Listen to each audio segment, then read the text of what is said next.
I wonder what's on the tube.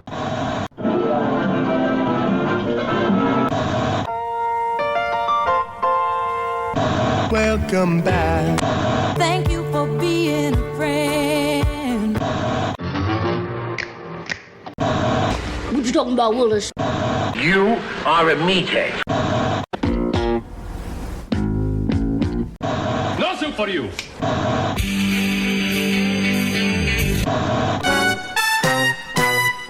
Don't touch that dial, adjust those bunny ears, because what time is it, Jay? It's time to sitcom my face. I'm Jay, that's Nick, and this son of a bitch next to me is our first returning guest, I think.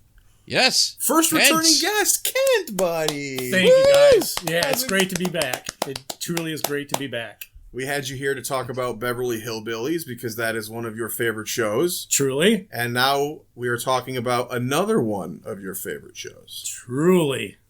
That is correct. But what one of the biggest shows that almost got canceled in season 1. Yeah. Well, I think they made up for it by going 11 seasons. Was Ed O'Neill in this show? The King of 11?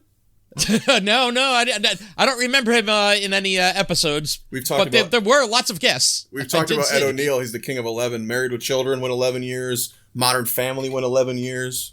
So here's another. And now we're talking about MASH, which this is my first time viewing MASH. Wow, I can't believe in all these years, your first time watching the show, again, because it's been in syndication for decades. Mm-hmm. Yeah, weird. I don't know why I've put this show off for so long. It's one of those, it's like, I know it'll be good when I get to it. I'll get to it someday, you know, one of those fucking things. Yeah, and let's see, there was 256 episodes, I believe, between 1972 and 1983. September 17th, 1972 to February 28th, 1983. The show ended 3 years before I was born. Yep. Wow. And it wasn't really called, Larry Gelbart didn't call it a comedy. He called it a dromedary or dramedy because it was a drama and comedy because they mixed both. Yes. This truly is actually the advent of the dramedy. Exactly. If you think about other series, before, yes, there were comedies that had heartfelt moments, and there were dramas that had funny moments to them, but nothing that combined it like this. And you talked about the laugh track. It is one of those shows where you go, the laugh track is kind of jarring when it shows up here because it doesn't really feel like it should have a laugh track. Yes, and in fact, Larry Gelbart was quite vocal about the laugh track because, he was like, "All right, All in the Family, I understand the laugh track. Okay, you have a live studio audience; they know when to laugh. Here you got some guy pressing a button. It's like, no, okay, wait, the studio audience, who are they? Where are they? Where are they located on the set?" So they came up with the idea that there will be no laugh track during scenes in the OR. That's correct. Yes. Yep. There is no laugh track when the doctors are operating in the operating room because they also felt that would be, it just wouldn't make any sense, while they're in the middle of this meatball surgery, as it's called, blood spurting sometimes, all these things. Oh yeah, let's throw in a laugh track, even though they're throwing witty lines while operating. Particularly like our main character, Benjamin Franklin Pierce, known as Hawkeye. Yeah, he's pretty good in the Avengers movies. Oh yeah. And Trapper John. Yes, Trapper John, MD. No, that was the follow-up show. Which is another show. Yes, one of the earliest, I think, MASH spin-offs there. Exactly. Wait, was Hello Larry a MASH spin-off? I forget. With McLean Stevenson. What was the show you said that crossed over when we were watching? Oh, Hello Larry, crossed over with different strokes. Different strokes. Oh, okay. Yes. Yep. Yes. Yeah, the memorable "Hello, Larry." Yes, Trapper John. Colonel Blake left for this. I don't want to talk about Blake's. Yes, yeah, but we'll get to that anyway. It's a sore spot. Well, as you know, like you probably found out, and I'm sure many people know, this was based on a movie, which was based on a book, or actually, truthfully, a short series of books, but particularly the first book. By Hooker, right? Was his name Hooker? Yes, Richard Hooker. Yes. Yep. Yes, Hey. nothing like Dick Hooker. Yes. Sex work is legitimate work. Okay. That was There we go. another episode Yes. when Klinger lost all of his dresses. Yes. Do you remember that one, Nick? Oh yeah. That was I a great remember. episode. Yes. But yes, yeah, like so, we had a book written by actually someone that had experience in the Korean War. And okay, here's the trivia question for all of you out there. When was the Korean War ended? Let's see if you know the trivia. Oh boy. 52. Nope.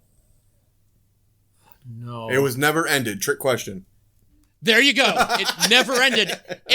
It basically, the hostilities stopped in an armistice, which basically is, okay, stop shooting at each other, but we haven't signed a treaty yet. There's a certain To this thing, day, there is no treaty there's a certain between thing I've North and learned South Korea. about Nick over this show is if he asks you a question in that way, it's usually a trick question. Yes. Yes, You've done your usually research, there Nick. is something weird to the question. He's got But that yes. trick question tone to him. Yeah, that was your trick question of the day. When did the Korean War end? But so anyway, these actual doctor, like he wrote about his experience and some of his fellow doctors' experience in the Korean War, became the novel MASH.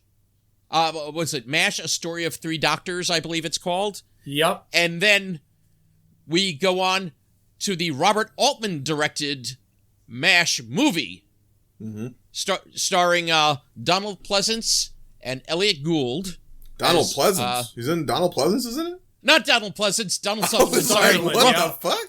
Yes, Yep, he was chasing Mike Myers through. I'm a Halloween fan. You can't come over here talking about Donald Pleasance.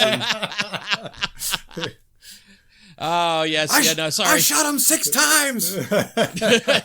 No, you're Donald's. Sorry about that.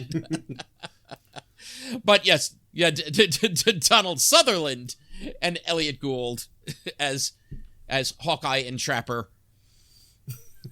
Now This is on CBS, right?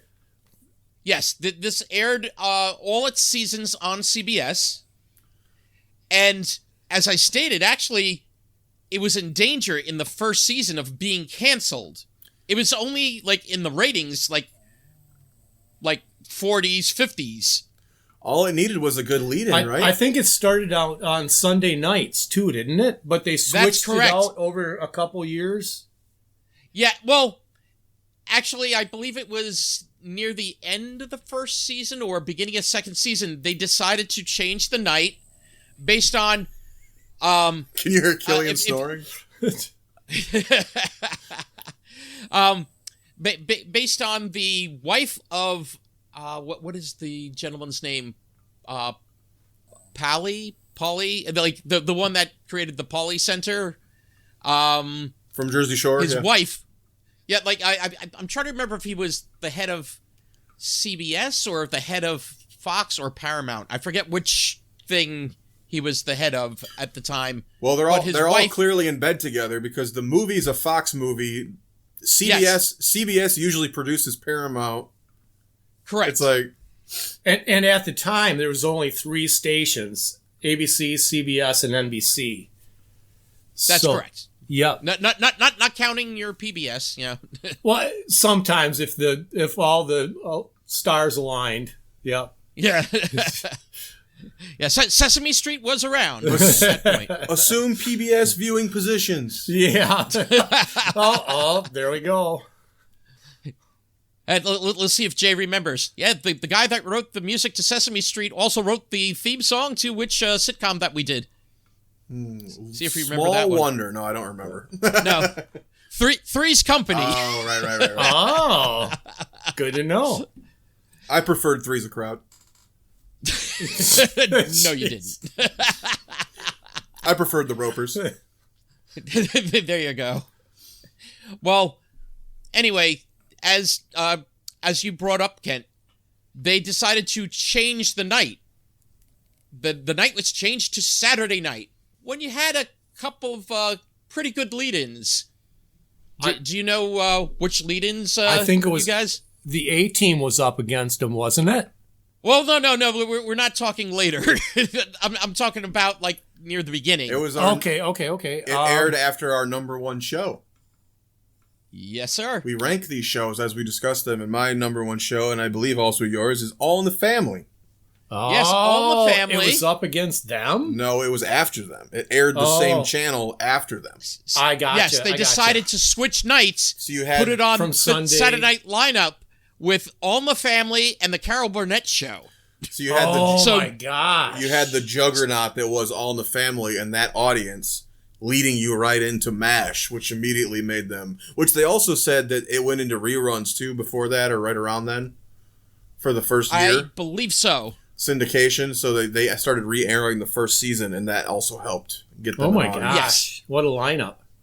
Yeah, can you imagine Yes, watching All in the Family and this? I assume the Jeffersons was probably that night at some point as the show... As the Well, years yeah, went later on. Yeah, Jeffersons came in. Yeah, and actually MASH later on would also be aired on Friday nights. I remember at the end, like when we hit the last episode, that was aired on Friday night, February, what did I say it was? February 28th. Damn, you got to be real good to win a Friday night, too. Wow. Oh, yeah. Yes. And we'll get to that last episode in a little bit because that is a record-setting episode. So, anyway, season 1, we start with, you have Colonel Blake, you have Hawkeye and Trapper John M.D., we also have Frank Hot Burns. Lips Houlihan. Yeah, Frank Burns. Major Frank Burns. Frank Burns eats worms. Ferret Face. Yes, Ferret Face. Yep.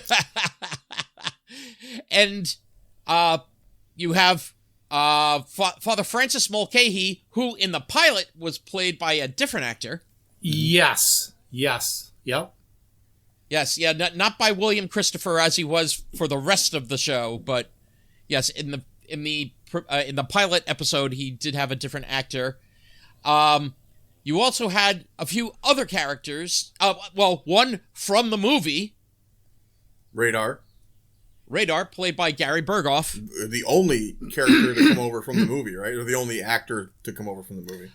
I looked it up. Actually, there was one other actor that came from the movie in the pilot episode. They dropped the character after that? He made appearances, but it was what was his name? We're gonna have to we might have to cover the movie. George, was it George something? Something or other. Well, that's the priest. Yeah. Yes. Yep. He's talking about someone else, I think. No, well, it was a yeah, he was a general.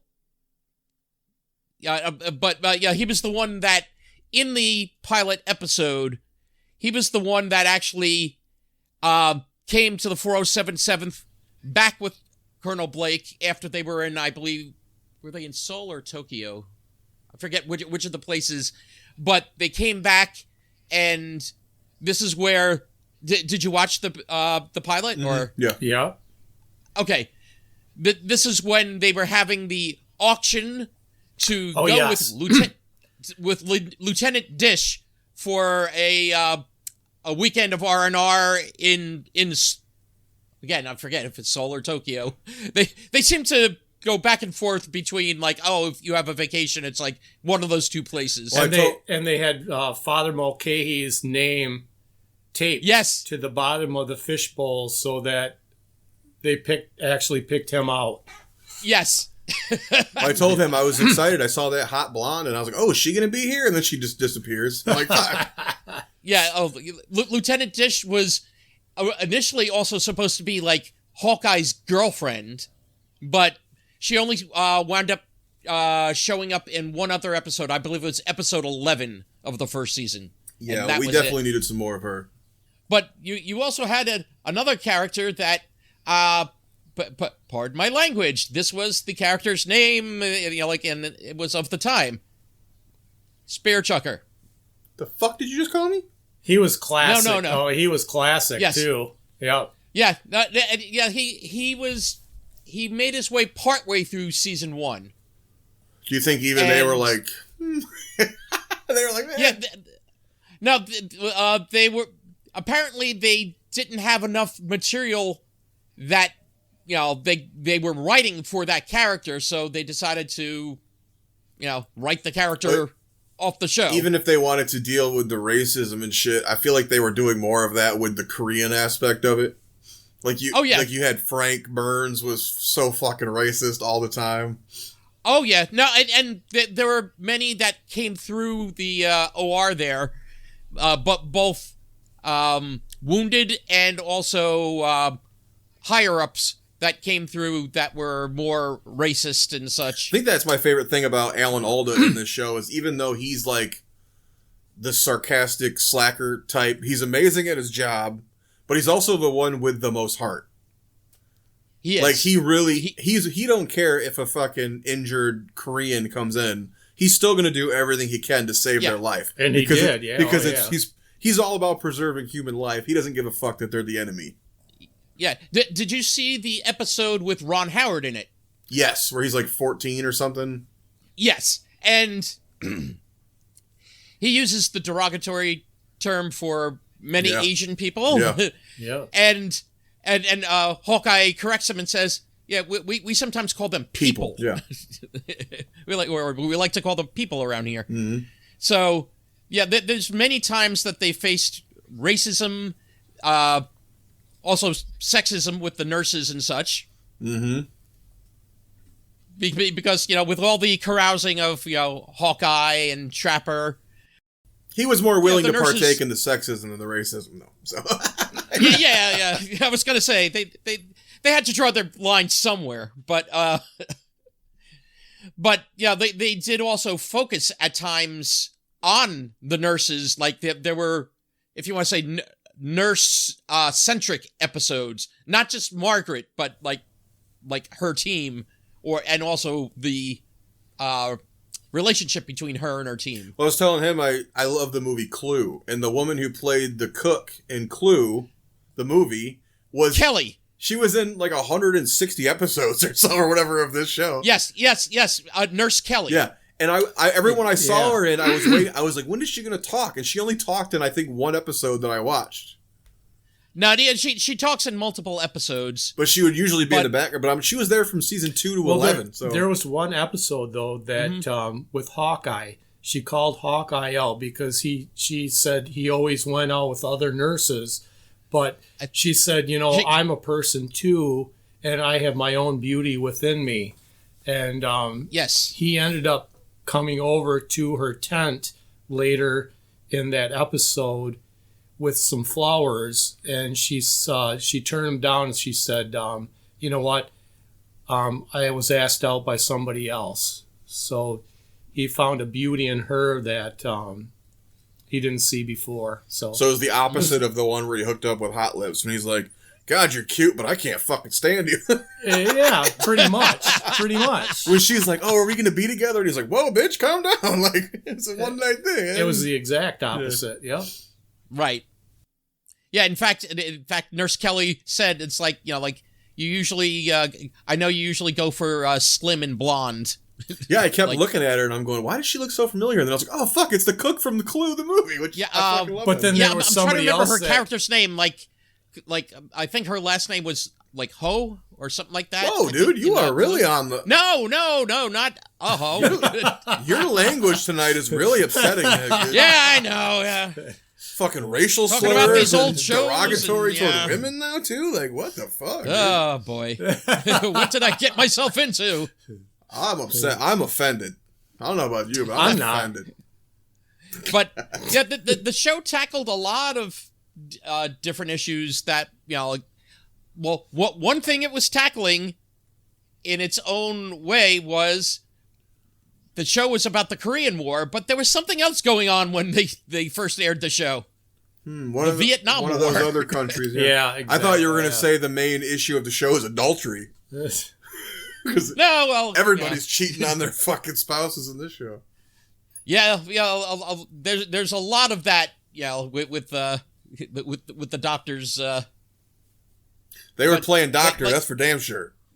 Yeah, the one that was more, if you want to say, loyal, although there is an episode where he hooks up, was Honeycutt. Mm. But yeah, he was the one more like he was always talking about his wife Peg and their daughter that had just been born. Who names their kid BJ? Did you find the episode? Which one? What BJ stands for? Oh no, tell me. Do you remember there, Kent? I don't ever remember BJ putting that out there. Is it something Junior? No, he's named after his Aunt B and his Uncle J. Oh wow. BJ. So when I was a kid, we had a chocolate lab named Bear, okay? At some point, this dog wandered down the road and got another dog pregnant and then got hit by a car. Aww. So we ended up getting one of those puppies, and I was in like 4th grade or something, and they were like, "Oh, let's name him Bear Junior." So he was also a little chocolate lab that we would call him BJ. And I remember my stepdad just laughing all the time. I'm out in the yard going, "BJ, come here, BJ." BJ, I mean, he would die laughing. I was a little kid, like, why is he? Why Have you seen BJ? What's so funny? And then I got older. I'm like, you sick fucks. You got your child out there screaming BJ in the fucking yard. The neighbor's going, really? Oh yeah. It's like, wait, BJ's where? in the yard. Woohoo! Go to the neighbor's house. I'm looking for BJ. Me too, kid. I have to ask you, though, in the early seasons, your favorite character was? Blake, for sure. And how about you, Kent? I love Colonel Blake, but I gotta say Frank Burns. Yeah. I mean, he was just the complete person that contrasted everybody else, and that's right. Yeah, he was the stickler to the rules. Yeah. Although, like, he himself, he wasn't the best doctor. He would sometimes blame the nurses when he was making mistakes. And he was the butt of the joke for BJ or Alan Alda. Well, yeah. So yeah. Hawkeye and Trapper like had a field day. Oh my gosh, yeah. With Burns, and like in the I remember in the first episode they had given him a sedative and then they wrapped him up like in gauze. and Margaret went to give another sedative to him, and it's like and like from his like moaning. Oh, that's when they wrapped him all up in the bed, right? Oh my gosh, yeah, that was a classic. That was a classic. So it's like the mummy speaks. Yep. So let me ask you this question then, Nick. You were talking about the earlier days. So Jay and I were talking about this earlier. Colonel Blake was for the first 4 years. Three years. And then Henry Morgan came in. So Harry. Harry Morgan, yeah. So which commander did you like better? Well, here's the weird thing. In watching the old episodes, I enjoyed the goofiness of Colonel Blake, but I liked the fatherly figure of Colonel Potter. And he seemed to be sort of more of a mentor to to Radar and to Klinger. And he was like, the sage. And because of me growing up, I was more used to Colonel Potter. He was there a lot longer. When I really began watching, it was the Colonel Potter years. This is, of all the shows we've covered, we've talked about cast members leaving shows, and all of these episodes pretty much have some cast member that's left or been replaced.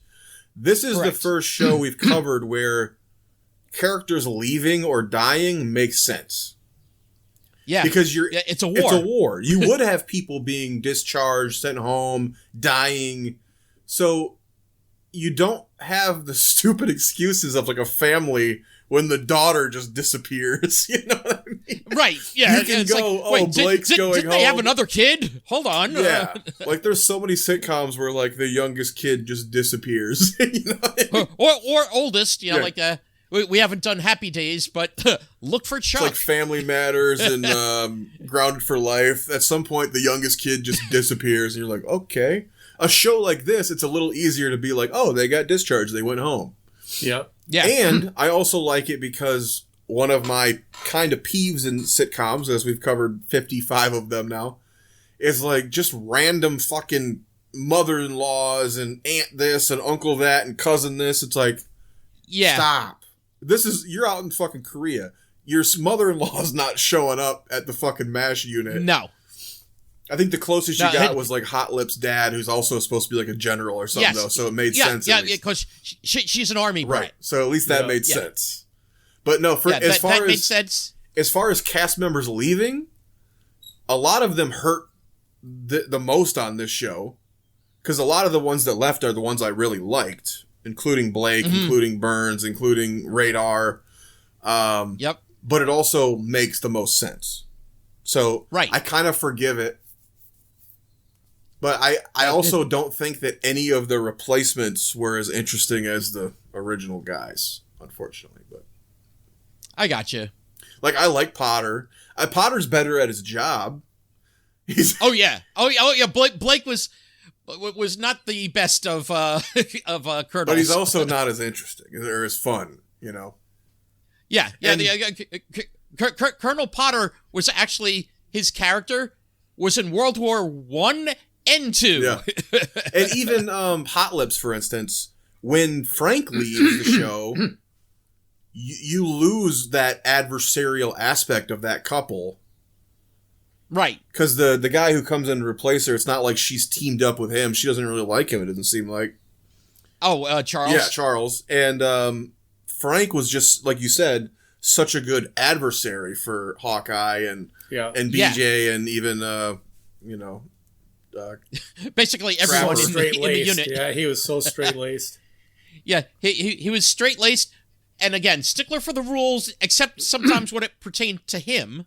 Well, yeah, and when you lose him, it's not like Charles is kind of trying to be that, but he's not really built up to be that much in your face about it. Not like, again, he is, if you want to say, adversarial in ways to Hawkeye and to Honeycutt, but not to the extent of Frank. Not to the extent, because the thing is, Frank was a bad surgeon. Mm-hmm. Charles is actually like one of the top surgeons. Yeah.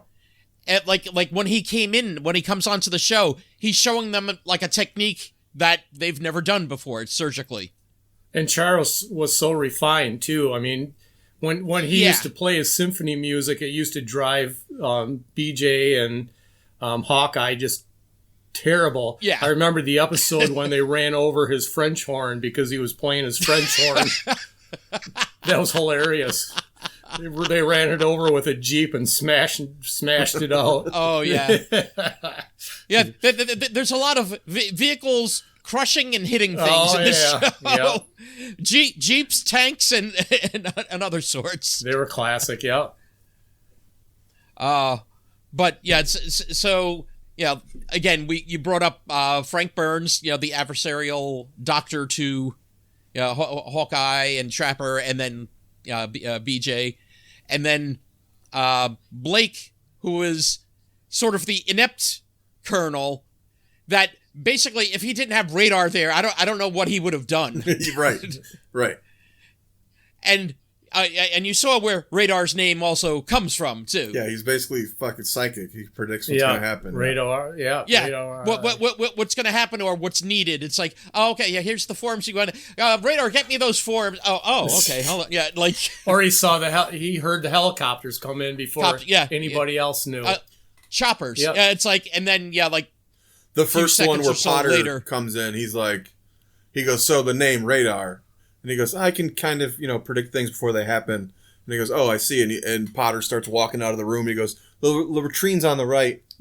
He looks back like, how did you know I'm going to the latrine? Okay.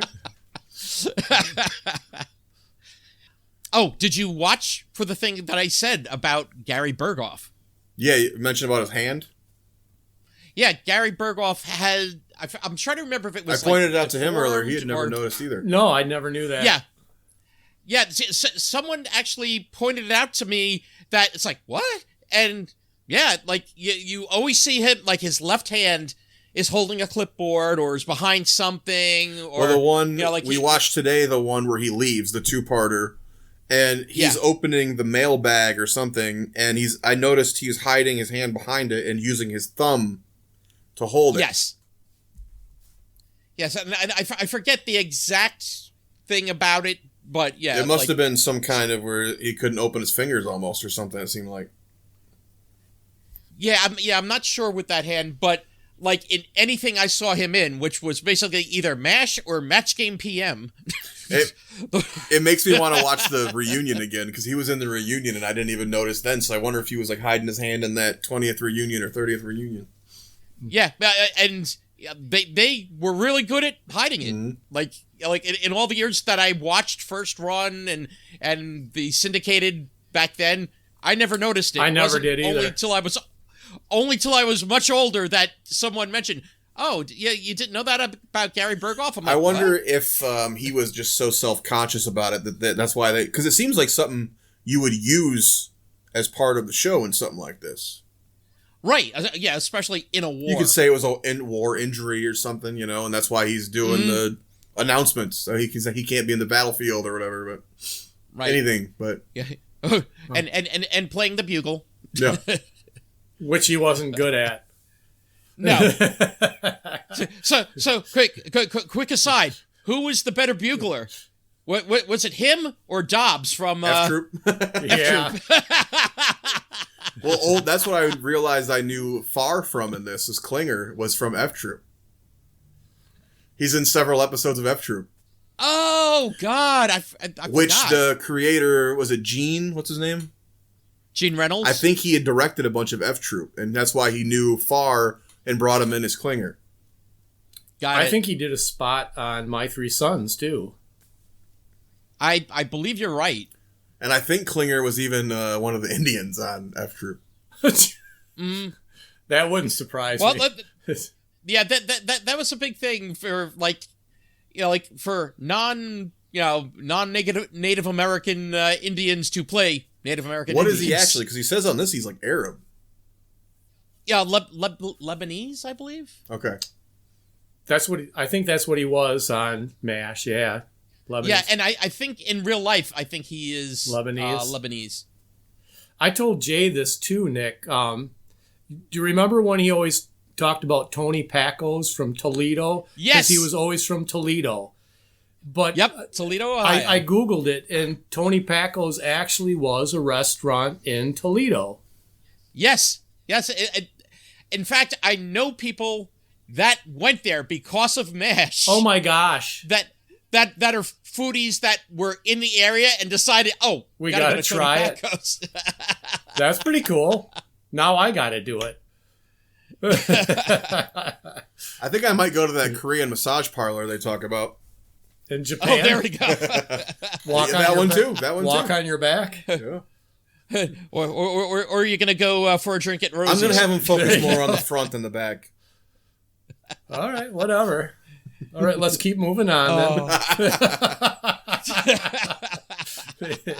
But yeah, I was actually going to ask later about does anyone remember the hot dog joint? Tony Pacos, yeah. What are you talking about? Klinger was stationed in New Jersey, right, Nick? No, but he got his cigars, authentic Cuban cigars, made by Puerto Ricans in New Jersey. Oh my gosh. They said a couple times he always told his mother that he was in New Jersey, stationed in Jersey, because he didn't want her to worry. And then finally they have that reunion or whatever, and his mother's like, I knew where he was the whole time. And he's like, I could never fool her. Okay, I've got an episode for you guys. Do you remember the one where Klinger went into... Oh, no, he's having an episode. No, I'm having an episode. Colonel Blake's office, and he had a letter from his mom. And the letter was, my dad's doing really bad, and I have to go home. So Colonel Blake pulled out this file. He goes, okay, Klinger, I got this file. Like grandmother and... Every time his grandma died. My sister is pregnant and my dad is dying. My dad is dying and my sister. I mean, it went on and on. The whole file. Yeah, it was hilarious. And then Klinger just got up and just walked away. We haven't even talked about the Klinger trying to play crazy the whole time by dressing like a woman. The whole fucking... Yes. It's trying for a Section 8, as it's called. I noticed the last 4 seasons he must have stopped that because I didn't see him in a dress toward the end at all. Yes, actually, the last few seasons he stopped. But again, it was great, the different dresses. Did you see the episode? I think the episode name is called Big Mac, where Douglas MacArthur is he and his entourage, they drive through by the 407th, but they do a dress rehearsal. So Radar is dressed as MacArthur, and then all of a sudden and he's MacArthur in the is Jeep coming driving through. Yeah, and basically doesn't even notice them. It's just like they just drive through the 407th, but there's one person he notices. Klinger, dressed as the Statue of Liberty. Yeah, it was classic. That was classic. Yeah. That was a classic one. Oh my God! I like the one where So I think it was Burns. When Burns gets put in charge for a minute, he forces him to stop wearing the dresses, and as soon as he puts his regular uniform on, he has a psychosomatic allergic reaction. So it's I think it was a BJ was even the rash ends exactly where his uniform is. So under his hat. He's like, what the fuck? Right where the dress was or something. He said it was psychosomatic because he was so used to wearing the dresses. He was having a panic attack. I remember the first one when Burns was in charge, beginning of season 4, and he comes out. He's in fatigues, but he's got the lady's hat on. It's like Klinger. That's what is it? That's not regulation. It's it's summer, sir. There was like a summer hat. One of the patients, I forget which episode, but Klinger walks by in a dress, and the guy goes, "I know I've been in battle a long time, but that's still the ugliest thing I've ever seen in a dress." And Hawkeye goes, "You should see him out of it."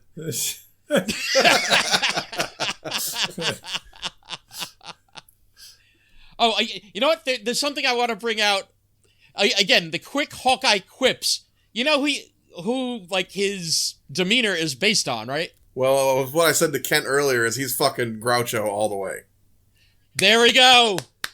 Name the other sitcom that we've watched. Where Welcome Back, Kotter. The lead. Welcome Back, Kotter.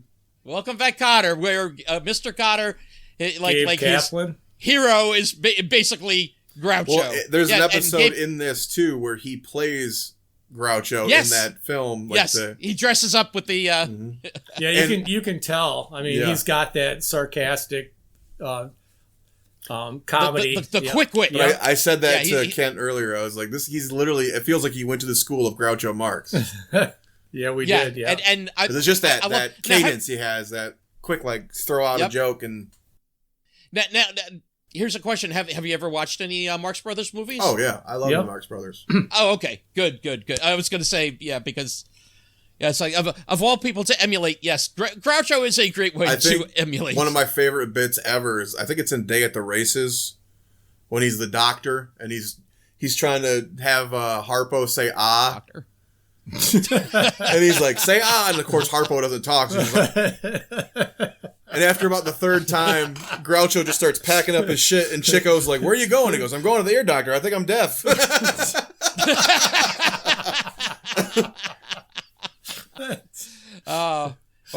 It's like, yeah, I bet Klinger wanted the one thing they talked about in trying to remember which one it was. Was it in Duck? No, I don't think it was Duck Soup. But it's like they were going over a contract, and it's like the sanity clause. It's like there is no sanity clause. Everyone, Room Service, one of Lucille Ball's early comedies. Yeah, there we go. That's a great one when they all get stuffed in the fucking closet. There's like 40 fucking people in the closet. I love that old comedy. Even Three Stooges. I was brought up on Three Stooges, so Oh yeah. I mean, all of that. Yeah. Like for us, like growing up, like on like afternoons, you'd have your cartoons, and then you'd have like Little Rascals, and then you would have like Three Stooges. Yeah. Like those were the other things, and then you would have on Sundays. They would have, you would have some morning cartoons, and then you'd have an Abbott and Costello movie. So, like, you got all those in, and then usually somewhere interspersed was, like Marx Brothers movies. Yep. Yeah, I have several box sets of the Marx Brothers. Yeah. I love the Marx Brothers.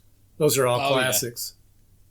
But, yeah, so, Hawkeye, his witty repertoire there, is very reminiscent of Groucho. And, let's see. What are the characters? How about Trapper? Do you prefer Trapper or BJ? What I liked about BJ is he didn't try to be Trapper. BJ is probably the most normal character, I feel like, on the show. I think he's the most grounded of all the characters. So if you're looking for humor, you have a lot more of the... It kind of reminded me of like Married with Children, when you had Steve versus Al, and then Steve leaves, and then you get Jefferson. And Jefferson is like the same as Al. Where I feel like Trapper is Hawkeye's Jefferson, where he's the same guy. Correct. They're so similar that they get along great. BJ comes in and they get along well, but he's not Hawkeye. He's not the womanizer. No. He's not the drunk. No. He's not, Although when Hawkeye picks him up, Hawkeye and Radar pick him up. Basically, he comes to the 407th loaded. Yeah, where they went into the officers club and tried to pass on a what was it, corporal captain. Mm. Yes, Corporal Captain. Yeah, we're taking a survey. We're trying out a new rank. Corporal Captain, what do you think of it? Not a fan. Put down one for not a fan. That was a classic episode. See, for me though, I like Trapper John because it seemed like he meshed so well with Hawkeye, especially like the episode 5 O'Clock Charlie. Mm-hmm. When they would take out their chairs and they would make bets. Yes. And they'd sit and I'm like, how close will the North Korean 5 o'clock Charlie fighter, get to the target? Yes, the ammo dump basically there. Yeah, for the listeners, there's one fucking North Korean guy and Frank was just ballistic about that. He needed a gun to take that 5 o'clock Charlie out. There's one fucking pilot who's trying to bomb the camp and he misses every goddamn time. And it's 5 o'clock every day, so they call him 5 o'clock Charlie. He keeps showing up. And they get out there and they're like, I'm literally out there like drinking and making cocktail. It's like a fucking barbecue. While they're watching them miss.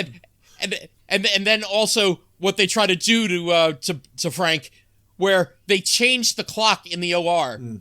Oh yes, to try to fool him. Yeah, to try to fool him. Yeah, once he's got his anti-aircraft gun there, they don't want him shooting down 5 o'clock Charlie. So it's like, wait, it's only like 4:35 here. That's the only entertainment they had.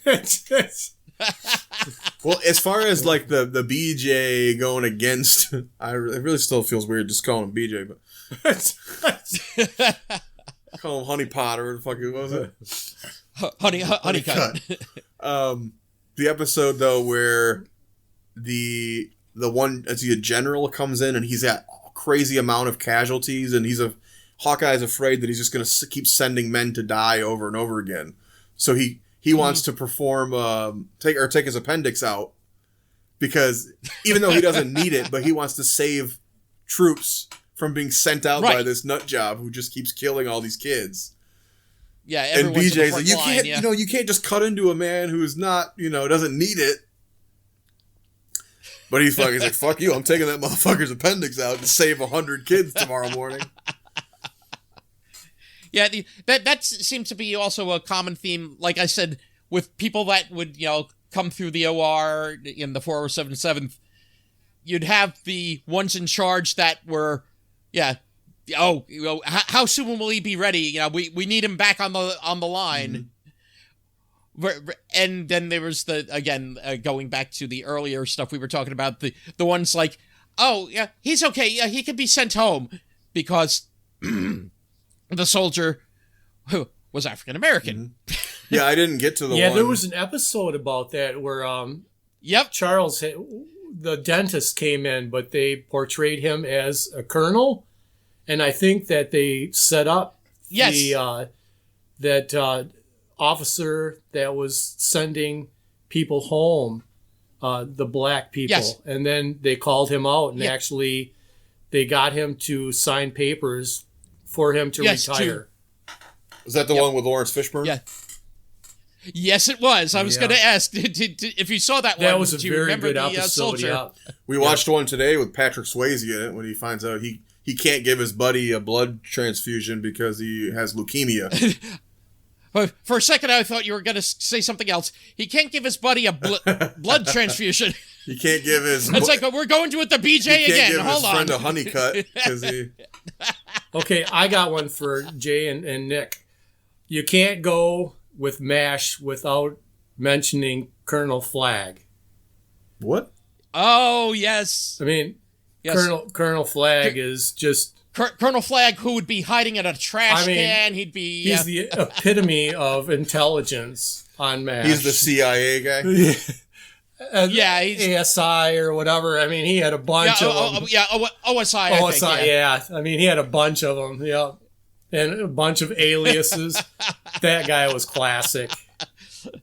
Yeah, you were mentioning the one where he beats his own ass when he lets the...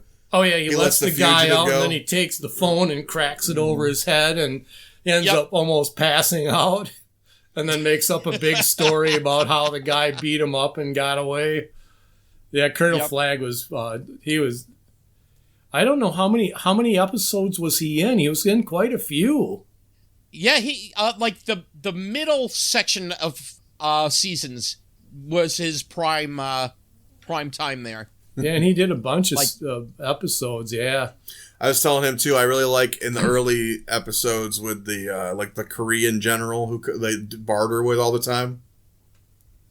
Oh, right. That guy was really funny. But I think he disappeared fairly early. Yeah, and,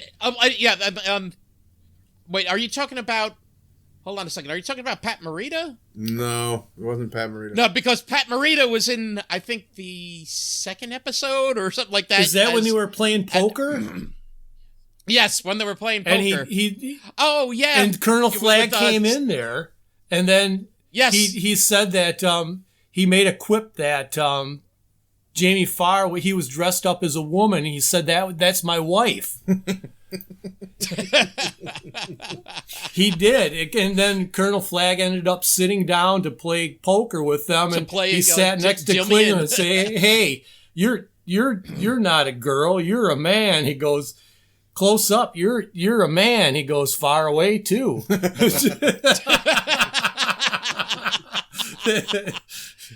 Oh, there's so many good lines in this show. That's a man, baby. Yeah, it's a man. Far away too. But but like I love. Okay, you brought up Patrick Swayze. Okay, we said Pat Morita. Did you see also John Ritter? John Ritter. Ron Howard, yeah. Shelley Long was in one. I told Jay that Shelley Long, the female Cotter's wife in KRP was a nurse, which BJ Cotter's wife or from no. KRP. No, Cotter's wife from Welcome Back, Kotter. Welcome Back, Kotter. Kotter, yeah. I think it was. Yeah, I think it was you're thinking of Trapper Bailey John for a second. that Yeah. fought another boxer to try to keep her in camp. Yeah, that it was in the first season. Requiem for a Lightweight, I think it's called. Something like that. That was a great episode too. I was excited to see G.W. Bailey show up at the end there. I love the Police Academy movies. Oh, yes. Sergeant Harris from... he's in, I think, 6 of the 7 of them. Yeah. He plays Rizzo, the head of the motor pool. Yeah, I didn't know he was in this, and I was like, oh, shit, that's the fucker from Police Academy. and I remember, like, seeing him the first time in Police Academy, I'm like, I know that guy. Where the hell do I know that guy? And then all of a sudden I'm watching a rerun of MASH. I'm like, there he is. Yeah, and he plays such a good dickhead in Police Academy. You're almost like, man, I kind of wish he took over for Frank. And that's imagine him taking over that adversarial role. Yeah, and like he was kind of like he was not good at his job. He was head of the motor pool, requisitioning out Jeeps. But he was also basically kind of like the company loan shark, I guess, if you want to. There was an episode too where Colonel Potter had an accident, and then he had to go to the motor pool and have him Rizzo. Yep, train Potter and give him a test for training for. Oh God! Do you remember that one? I forgot about that one. That was a great episode too. Yep. Yeah. Oh, jeez. I knew he was the right one to have on this episode. Oh yeah. There's so many great episodes of this. Like for this particular, episode of our pod, I watched I think 23 or 24 episodes, and that's. As the great Frank Santapadre would say on Gilbert Gottfried's pod, we're just scratching the surface because that's equal to one season of MASH. I think I probably watched about 30. I've seen them all. They're all classics. They are all classics. Oh, yeah. Oh, my God. But let's see some of the other ones. How about some of the other incidental characters? What about Igor? Mm-hmm. The cook? The cook, yeah. When I saw him, he was bartending, I think. I remember. He also bartended at Rosie's. Here's an episode for you, too, with Igor. It's Igor. Oh,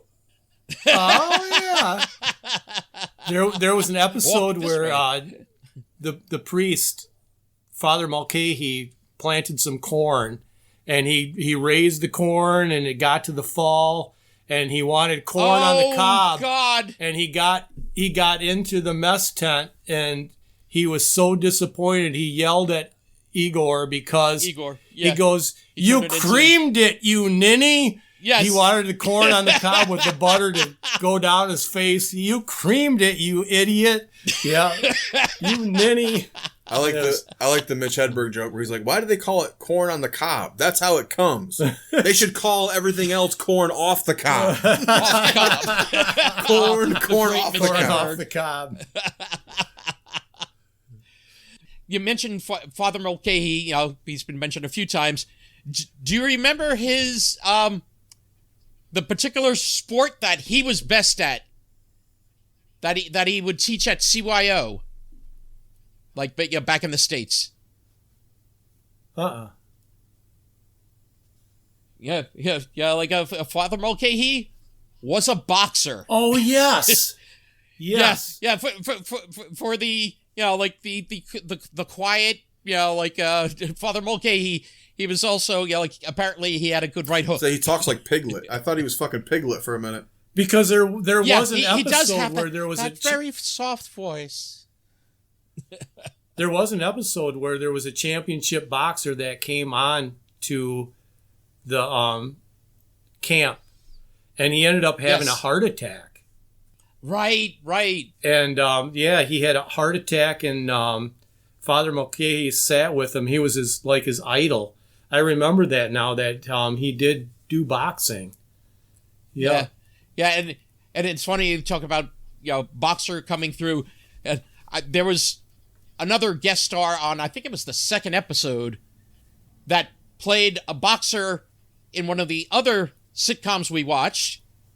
You had the great Jack Sue as, what you call it? He was basically, he ran the black market in that area. And they basically gave him Colonel Blake's desk, his oak. Nick, I don't know. Oh, yes. I don't know what the color of the market has to do with this. Didn't they have to take out the back whole wall of the... they took out the back wall and they flew it out with a helicopter, a chopper, right? Yes. I remember. And he was a wheeler dealer because he had all sorts of paraphernalia. I mean, toilet paper, tires, everything. Oh, yeah. Oh, wait, you need, what was it? Morphine. Oh, you mean morphine? It's like he had, boxes I remember of that vials episode. That was classic. Yes, that was a very good episode. Yeah, but he played a boxer on The Odd Couple. And the final scene of that wasn't it Frank and Colonel Blake that sat by that open wall and watched the desk fly away with the chopper? Fly away. Oh my gosh, Yes. That was classic. That was funny. I remember that episode. Didn't he say he's having it sent out to be cleaned or something? That was funny. It just keeps going up. They're just sitting there looking at it, flying away. Oh my God. But do you know the sitcom that Jack Sue is most known for? It took place at a police station. Barney Miller. That's correct. Oh my gosh. That made the worst coffee. Yes. Oh my. Bro, you love Barney Miller. I too. love Barney Miller. Yes. So we'll have to have you back for that one too, Kent. Oh, thank you. You're not coming back here. I'm done. Uh-oh. Done. You'll have me back. Oh, get your finger out of there. Speaking of BJ, We call it a honey cut now. yes, it's called a honey cut. In watching all of this, did you have, do either of you have particular favorite episodes or episodes that were like, oh, wow, that was really different? Because they tried a lot of different things also on MASH. Yeah, I like a lot of the ones where they leave and they're in the battles where they're just getting fucking mortared all the damn time. Oh, where God, you kind of see a little bit more of the actual war. I liked the one where his buddy, Hawkeye's buddy, came and ends up on the operating table and he's talking about writing the book. Yeah. And he was telling his story about how his friend said he never saw the bullet. He got shot in the war and he never saw the bullet, and he was going to name the book "You'd Never See the Bullet." That was a good one. And then and he used to watch, the two of them used to watch the movies together. Oh, and the person would always oh, I heard the bullet before. I heard the bullet. Is that what it was? Yeah. And then, but when he's on the operating table, he goes, "I heard the bullet." I remember. And he goes, "Well, that just means you got to change the name of the book. That's all." And then he dies on the damn table. Sometimes you hear the bullet. Yeah, that was a good episode. That was a good episode. From season 1.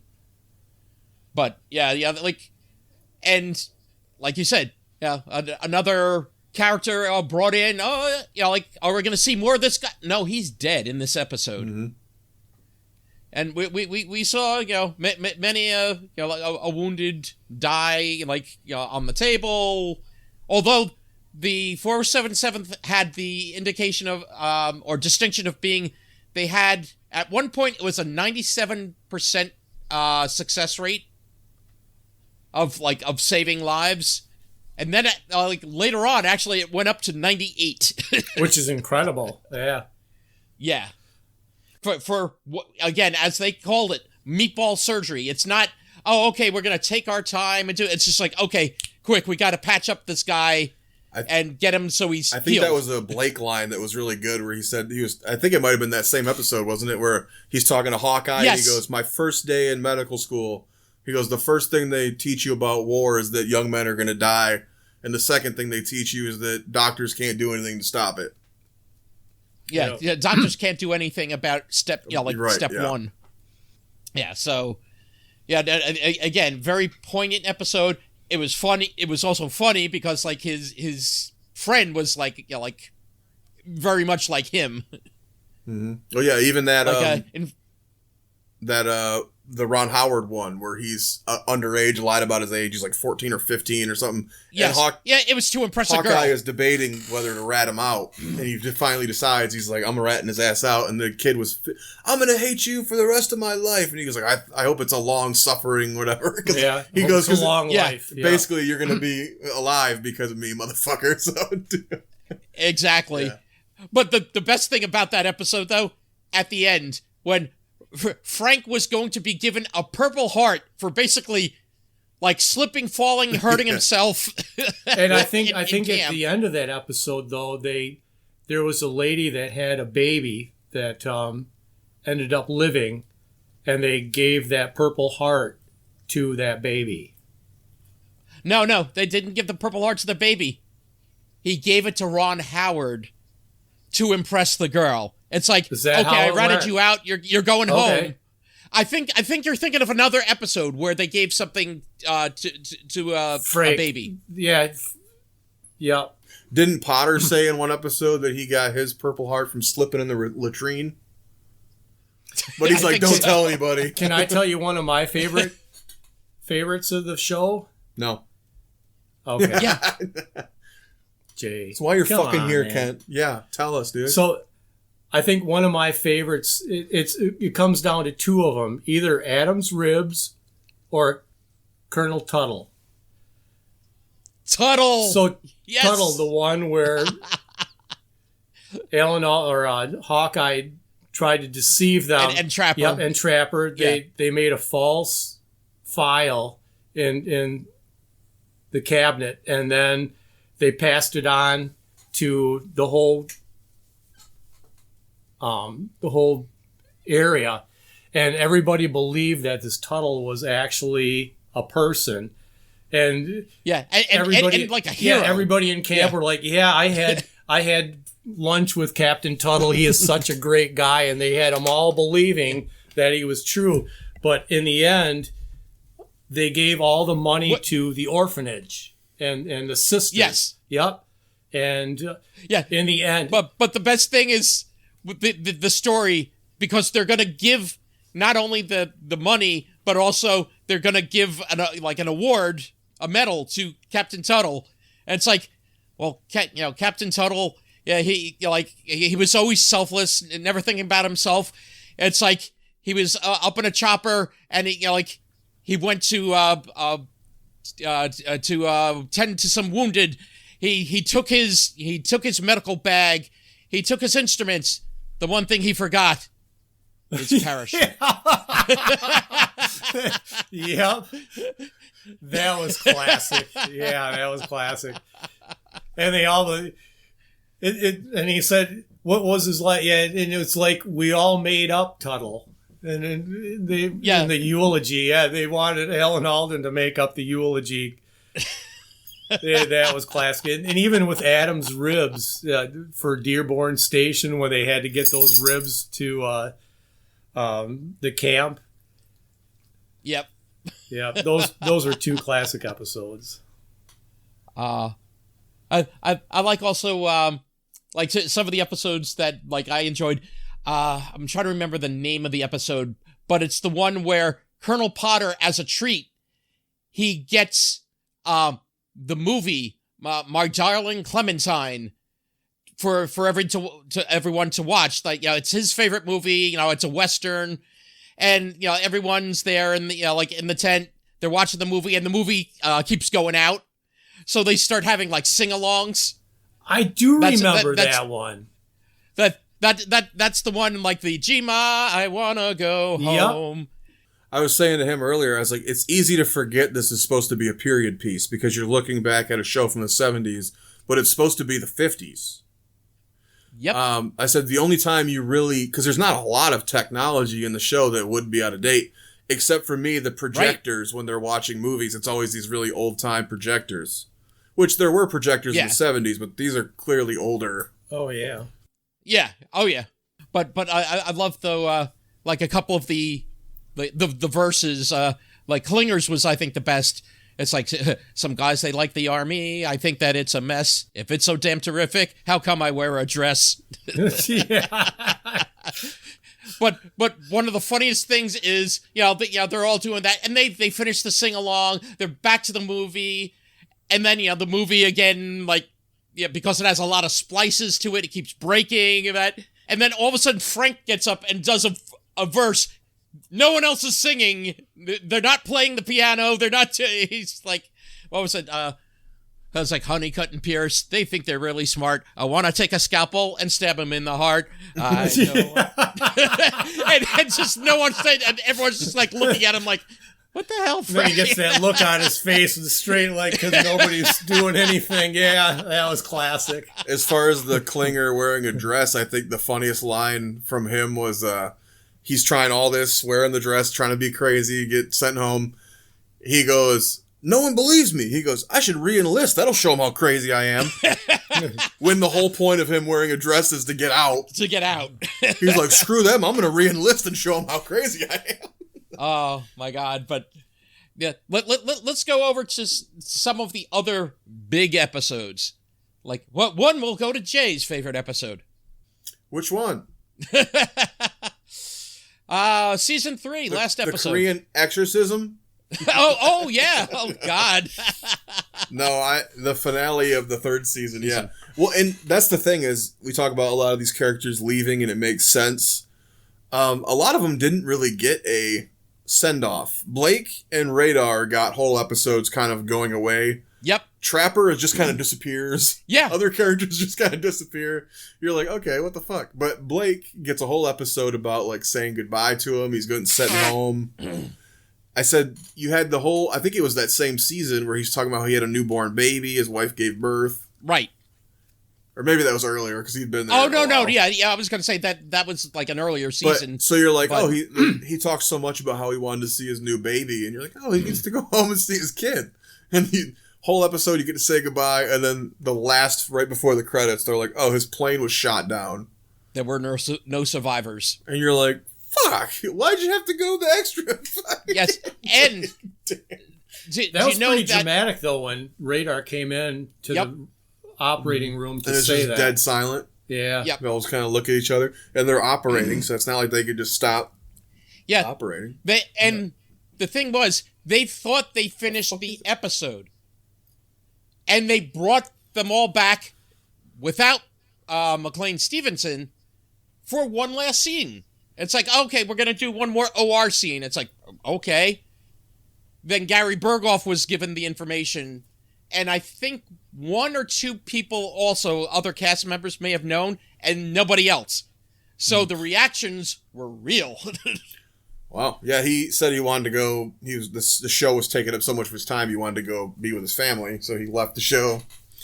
But yeah, that was shitty. And then, like I said, so you lose him, and then literally the first episode of the next season, they're like, oh, by the way, Trapper John left too. Okay, moving on. You're like, whoa, what the fuck? Yeah, I know. It's like, yeah, and like, Pierce is like really upset because Trapper left and didn't leave a note, nothing. Yeah, you're like, what the fuck, man? So yeah, didn't he get in his Jeep and he tried to go to the Air Force base where he was flying out and he missed it? Yes, like he missed him like by 20 minutes or something. That 10 was minutes. Or 10 minutes. And that was the place where they picked up Honeycutt. Yep. Yeah, so you're like, and that was damn. a 2-parter, right? Yep. I mean, Yep. Okay, and tell me why. He was telling me about this Trapper John spinoff or whatever. So the guy leaves the show because he didn't want to do a show anymore, right? His character... supposedly he didn't have a contract, so he was able to just get out of it. Well, yeah. I mean, if he wanted to stay, he probably could have stayed. He probably could have stayed, yeah. Right. So why would you give that character the spinoff and then cast a completely different actor to play the character? Yes, that doesn't was a make weird any fucking choice. sense when you have 10 other people who wanted to be on the fucking show, and then of course you had the Aftermath spinoff where 3 of the characters did go on. Yes, but yeah, he was showing me that other one. I'm like, wait, so it's not even the same guy. The guy who You made a spinoff of the guy who left after the 3rd season of his own accord and made a spinoff of the character starring somebody else. Mm-hmm. And that was what is the fucking point of that? That was on for quite a few years, too. Yeah, you said it was like 150 Trapper John episodes. MD, yeah. Yeah. Yep. So what is the fucking point of that? Yeah. Do you remember the actor that played him? See if you remember. Oh, I don't remember. I looked it up, but I don't remember. Do you know Jay or? No, I never seen it. I didn't even know it existed until earlier when he told me about it. The actor was Pernell Roberts. Yes. Who is a total different... Bonanza? I believe so, yeah. Pernell Roberts, yeah. like, totally different, like, attitude, type of character. And, like, the only thing to me that was the same was the name. Trapper John, MD. It's like... So weird. Yeah. What a dumb choice. It was. It was actually a good show, though. But, it was. I watched it. But the crazy thing was, it's like, to really connect that mash, it's like... It's almost like, just call this guy a different connection. Name, not Trapper John. Yeah, that was only a name. Yeah. Yeah, so we really 3 people have played Trapper. Yeah, that's right. The movie, this show, and then the spinoff. Elliot Gould and Pernell Roberts and Wayne Rogers. Yeah. Now, did you read about or hear about what happened though? Like after they did that end of season 3 with Colonel Blake. Oh yeah, didn't you say they got fucking like death threats or something? Like they got lots of hate mail. It's like, how could you do this to Colonel Blake? Like, this was like our favorite character. We didn't know if he would ever like return to the 407th. It's like, well, yeah, he's not going to return now. Yeah, but that's yeah. It is strange they wouldn't leave it open-ended. He wanted to leave, though, didn't he? Yeah, he wanted to leave, but like you just said, Jay, like usually a lot of shows try to leave it open-ended, so in case we want a return of, this character, but as you also said before, this is war, so it's like, okay, so we're going to actually take this character out. Yeah, it makes you wonder if people, when they were watching the Radar episode for the first time, they're like, fuck, is his plane going to get shot down? Right. Well, because I guess McLean Stevenson eventually kind of thought, you know what, maybe I shouldn't have left.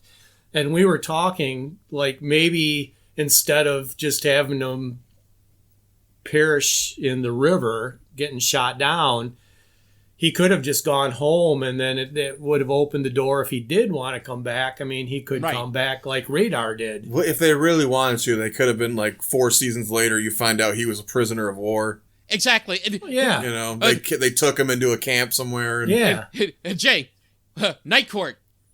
Yeah. Yeah.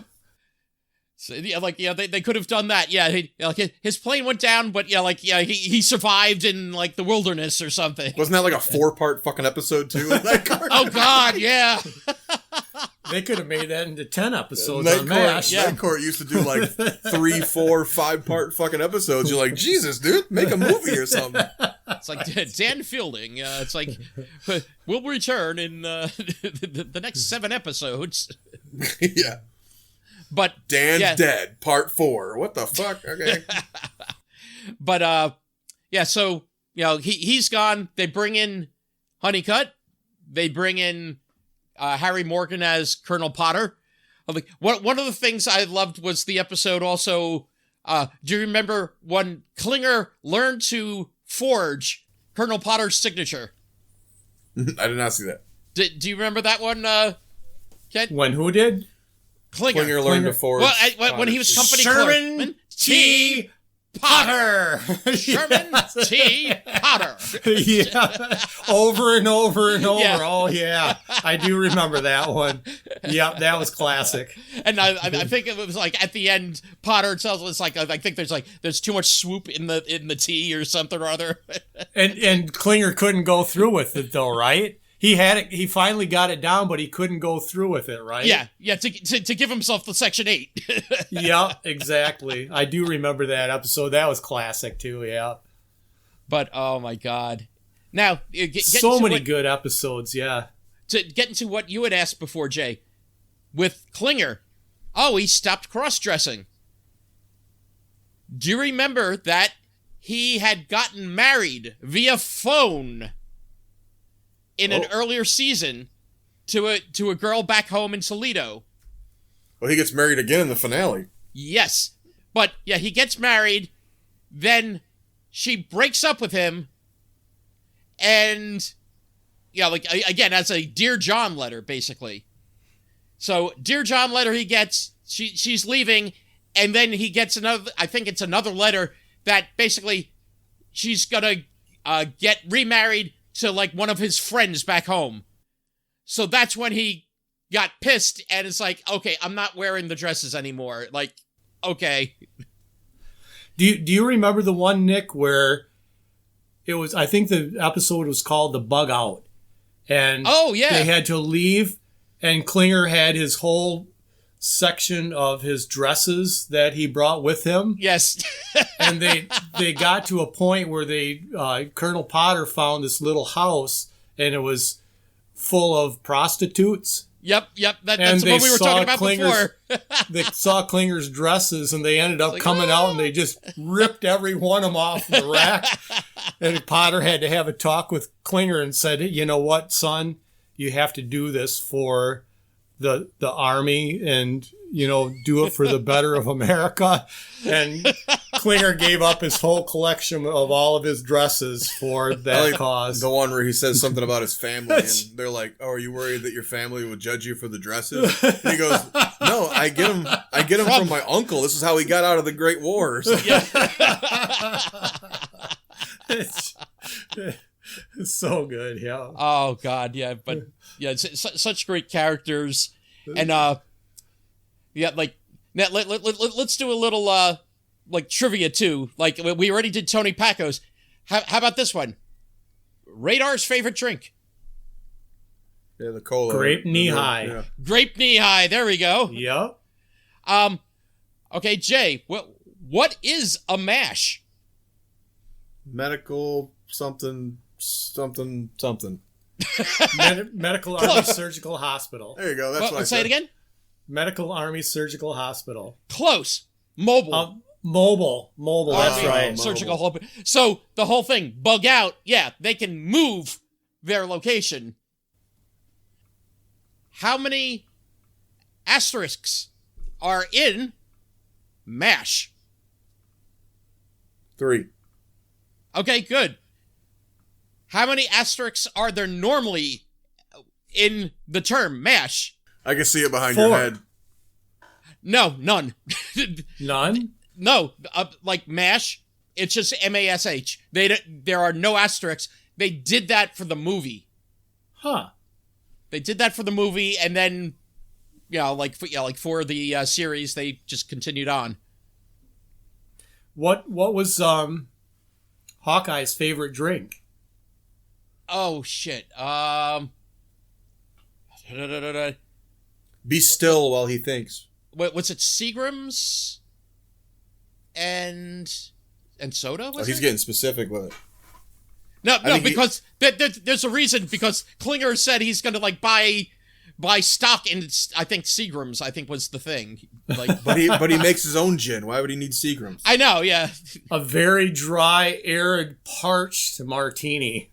Right. But yeah, it's because he was drunk a lot on the show. And that's one thing too. They the first few seasons they said that the alcohol was very prevalent, but as the series went on, it kind of went towards the back. And they bitched about how shitty communist olives were. Remember? Oh God, yes. He goes, it's like, oh God, these damn communists can't make an olive to save their life. Oh, I forgot about that one. He goes, of all the atrocities of the war, olives. Yeah, because I think was it Radar or Klinger that got the olives? And it's like, yeah, it came in from China. It's like, ugh. But Let's see some other. Okay, where is Hawkeye from?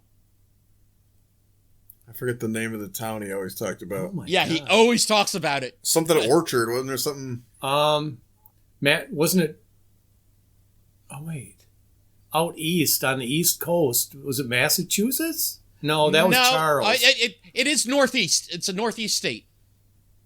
Maine? Yeah, but do you remember the town? Like what Jay is saying? It's Orchard. It's not Orchard.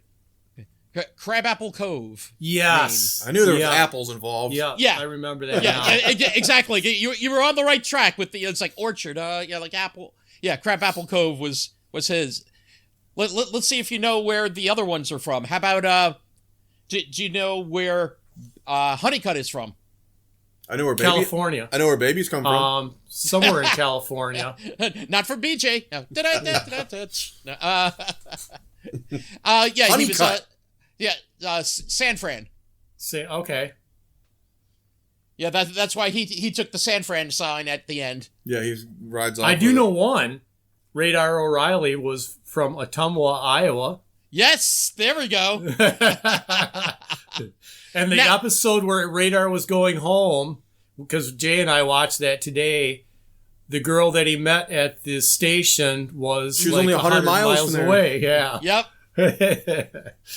Yeah, and what's good? Did you know also there was another possible spin-off of MASH that no one picked up the pilot? Was it Radar marrying that chick? Well, it was with Radar. It was Walter was going to be the name of the show, but with the asterisks in between the letters. Was that his first name? Walter? Yep, Walter. Oh my gosh. Yeah. I never knew that. And the premise of the show was that like he had to give up the farm, like for whatever reason farming. He had to die? Yeah. He bought the farm. No, like he was giving up farming to become a police officer. I never saw that coming. Yeah, no one picked up that pilot. He kind of looks like that little cop from Police Academy. Oh, God. The little nerdy Sweet guy. Chuck. Yeah, Sweet Chuck. Yeah. He kind of looks like him. But, it's like, I was reading that, like when I was reading about Aftermash, and I'm like, what, Walter? What the hell is this all about? It's like, oh, yeah, I'm glad they didn't make that one. When you have a hit show for 11 years, they go, it's not enough. We need more. Spin off. But, yeah, basically... Also, the Aftermash cast, you go, of three... If you were going to take three characters and spin them off, what a weird combo, the fucking Priest, Potter, and Klinger of all the... Yep. And Sun Lee. That's the wife? Sun Lee. Yes. Yeah, who he marries in the Klinger, last episode. Yeah. You know what? Yeah, everyone loved her. She was so memorable. I did read, too, that in 83, when they did decide to cancel, that... Did they cancel or end? They ended. Yeah. But supposedly they voted on it because they wanted to go out on top. Right. That's what Jerry Seinfeld said. Yeah. Exactly. Yeah. And with what you're saying there, Kent, the fact of the ones that said that, we'd like to do a little longer, they're the ones that went to Aftermash. It's like Carol O'Connor at the end. I'm done. Here's a check. You know what? Maybe. If I open a bar, that would be good. Yeah. Yeah, Archie Bunker's place. Let's kill that Edith off and. Yeah. She adds nothing to the show, right? The money you save on her could go to me. But why don't we get to that last episode? Goodbye, farewell, and amen. All right, see you. Okay. Bye. No, sorry. God, that Nick guy's a dick, ain't he? Oh shit, he's still here. Oh shit, we're still on. But goodbye, farewell, and amen. February 28th, 1983. Do you know any trivia about it? Beside it being the last episode? The most watched of fictional event in television history, ain't it? What is it, 106 million or 160 million, something like that? Yeah, it was. Does it still hold the record? It still holds the record for a series. For a scripted. For an ending for a series. Scripted series. Yeah. Yeah, like nothing else. The only things that have surpassed it are Super Bowls. That's it. And it wasn't until Super Bowl. What the hell was it? It was the one in, I think, 2010 with the Colts versus the Saints.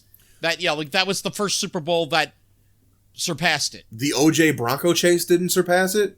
No, I'm surprised at that one. He could go all the way. No, basically they said movie theaters were empty, bars were empty, at least until it was over.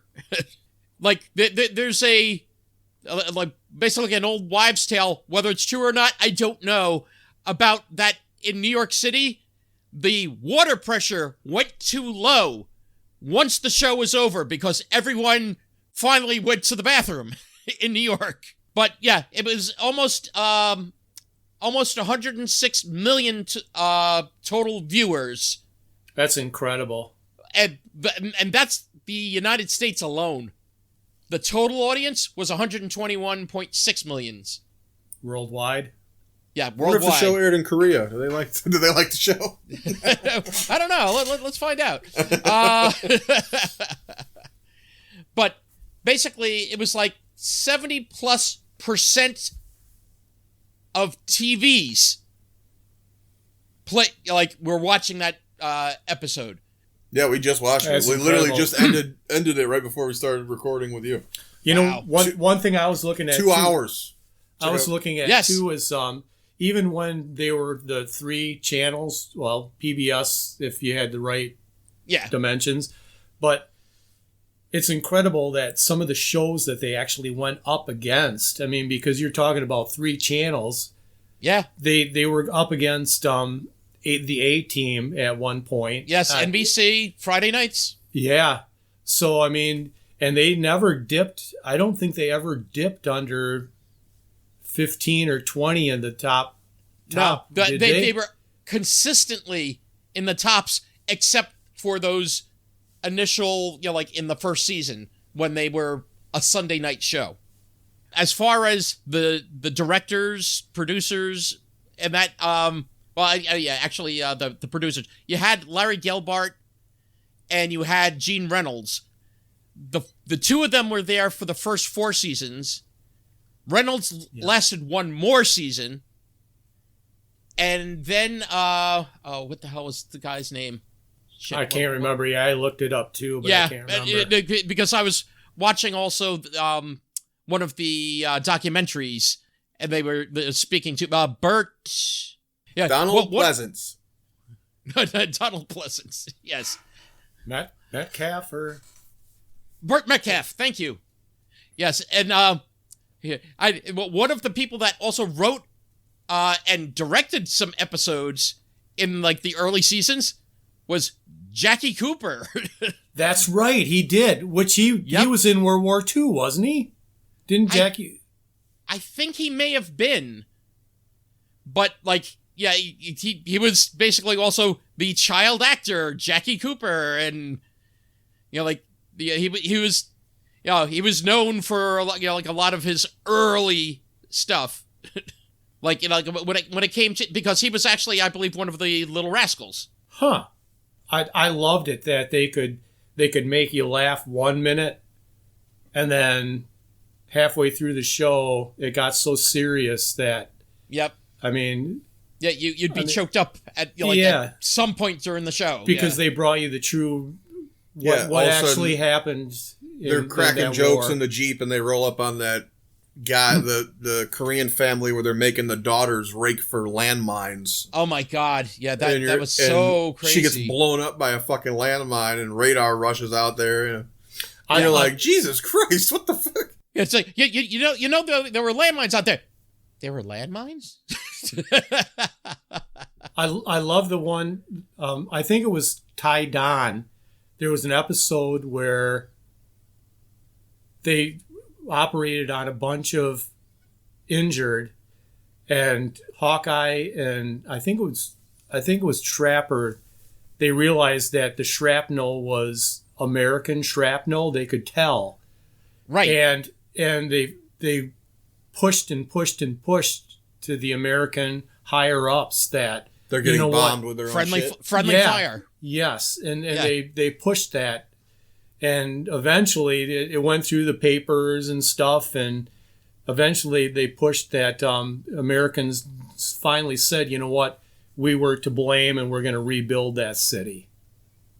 Was that the same one where Radar keeps calling in, we're getting shelled, and he's like, my intelligence says that you are not, and he goes, can you hear this? And he puts the phone out the window. And it gets blown up. Yeah. I think it could have been. Yeah, it could have been that episode. Because later on the guy goes, yeah, so turns out you were right. You are being shelled and it's your own artillery. And he's like, what? Yeah. And he goes, why did you hang up on me earlier? I didn't hang up on you. I put the phone out the window and it exploded. You blew it up. Oh, my God. But yeah, with the last episode, there are a lot of crazy things. You know, like again, the episode itself was like where it went. Like, okay, it started with Hawkeye basically in the loony bin with Sydney, psychiatric ward, yeah, with Sydney, the shrink that would come in for different episodes. Mm-hmm. And you had BJ, I'm sorry, Honeycutt, he getting... just likes saying it. Yes. Pervert. You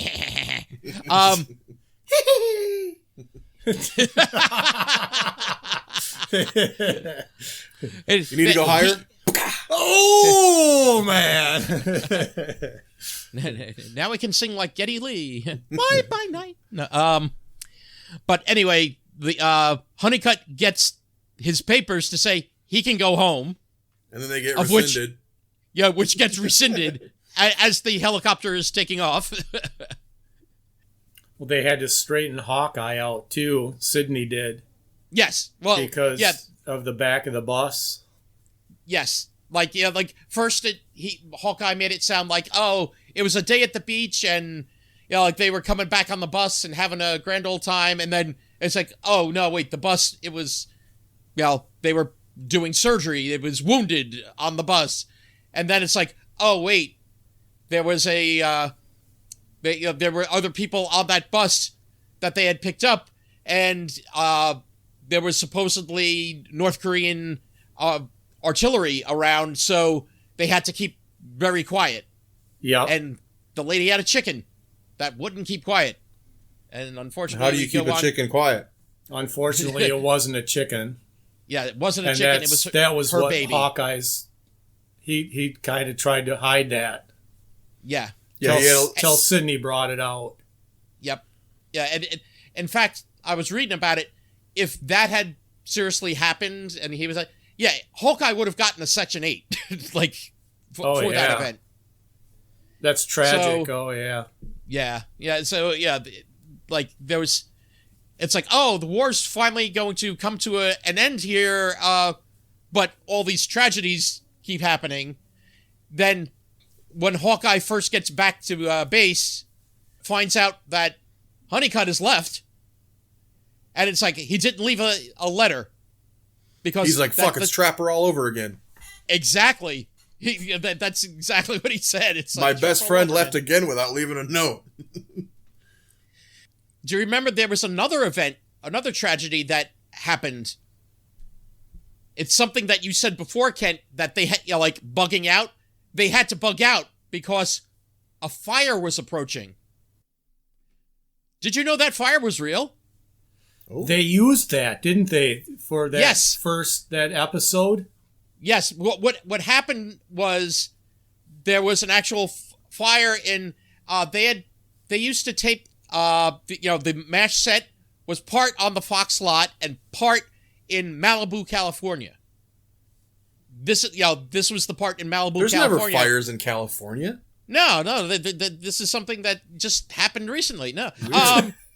Yeah. So back then, You're there was being sarcastic. Me? No. Nah. So there was a fire that was, coming close that they had to abandon the set, and they decided to write it into the episode. So when they just wanted come the back, cast to take down the set so that they didn't have to. I did read that, didn't have Nick. to do it. I did read that they did do that. That's pretty cool. Yeah, they wrote it in to the episode because they also said, do you mind if we make the episode longer? And like CBS Fox were like, oh yeah, okay. More commercials to pass? More commercials. There we go. They were selling 30-second spots like they sell Super Bowl commercials now. That's how big that was. I'm trying to watch MASH and there's all these big tittied women selling me beer. That's crazy, dude. I don't believe it. Pretty women make us buy beer. Ugly women make us drink beer. I know nothing. I know nothing. I know nothing. I see nothing. Yes, and I hear nothing.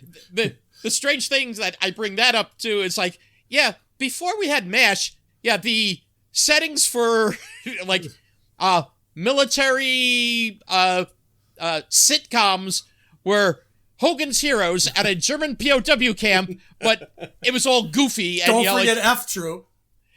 You had F Troop. You had the creator of this worked on that show. Yes, you had Gomer Pyle.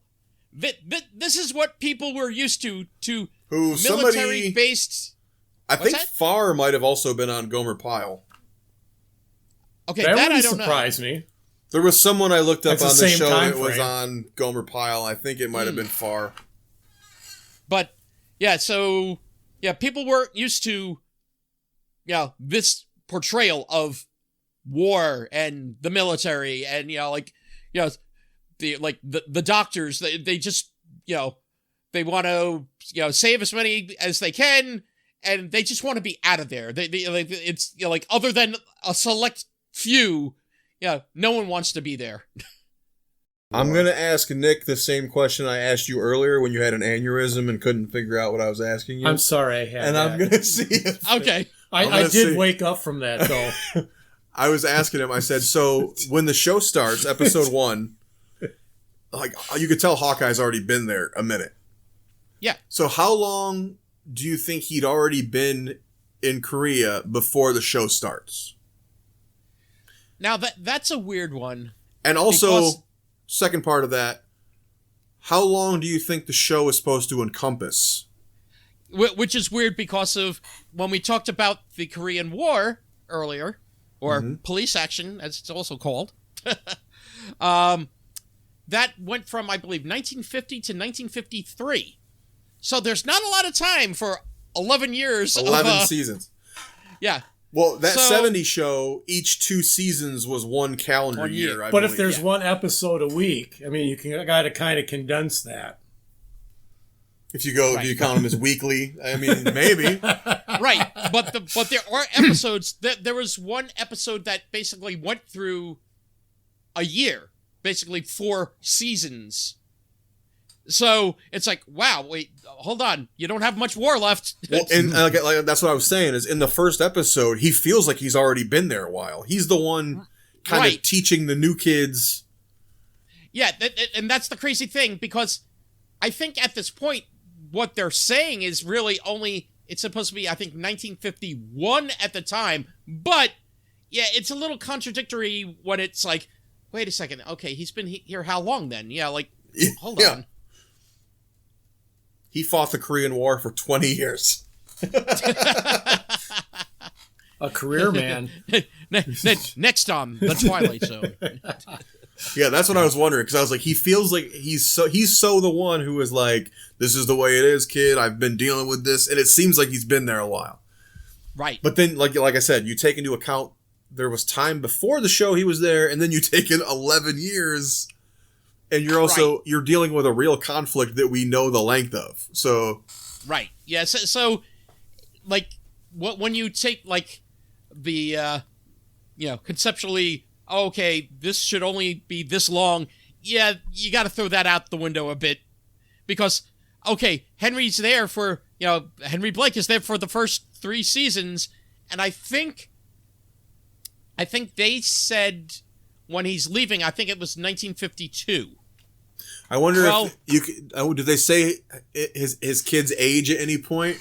Because maybe you could go from like first season baby's born to the time he leaves, my kid's 6 years old now. You say that. Well, think of Honeycutt. He comes in season 4. In the last episode, he's he's showing a picture of his daughter, and she's gonna be 2. So he had to have gotten her pregnant before he left. So that's only 2 years, 9 months. Tops. No, she was born before he left. Oh, so yeah, she was newborn before he left. 7 years in 2 years. 7 seasons in 2 years. Yeah, because he mentions to Hawkeye about his babysitter for his child. Yeah. Yeah, so there are, And I bet you there's something to contradict that too, though. Yeah, as great as this show was and the writing and that, there was, continuity issues when it came to timelines.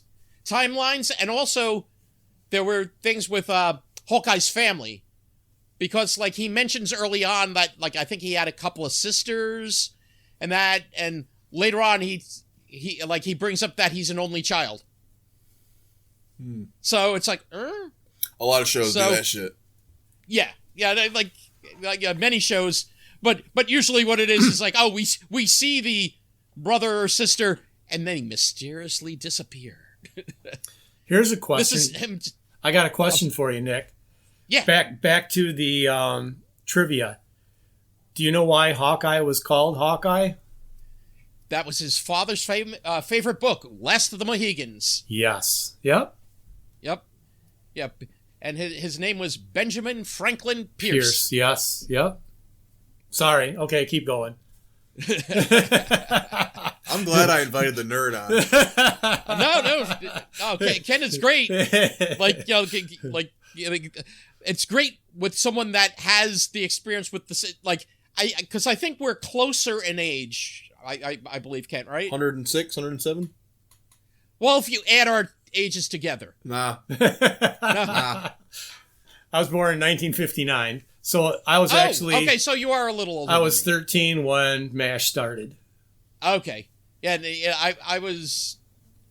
What is it? I just turned 2. He was 14 when Father Mulaney got a hold of him. with... Hey!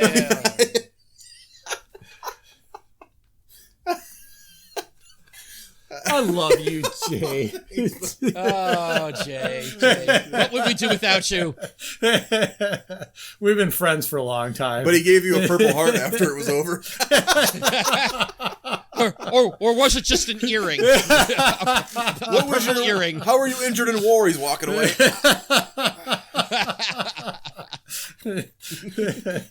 I was injured emotionally and physically.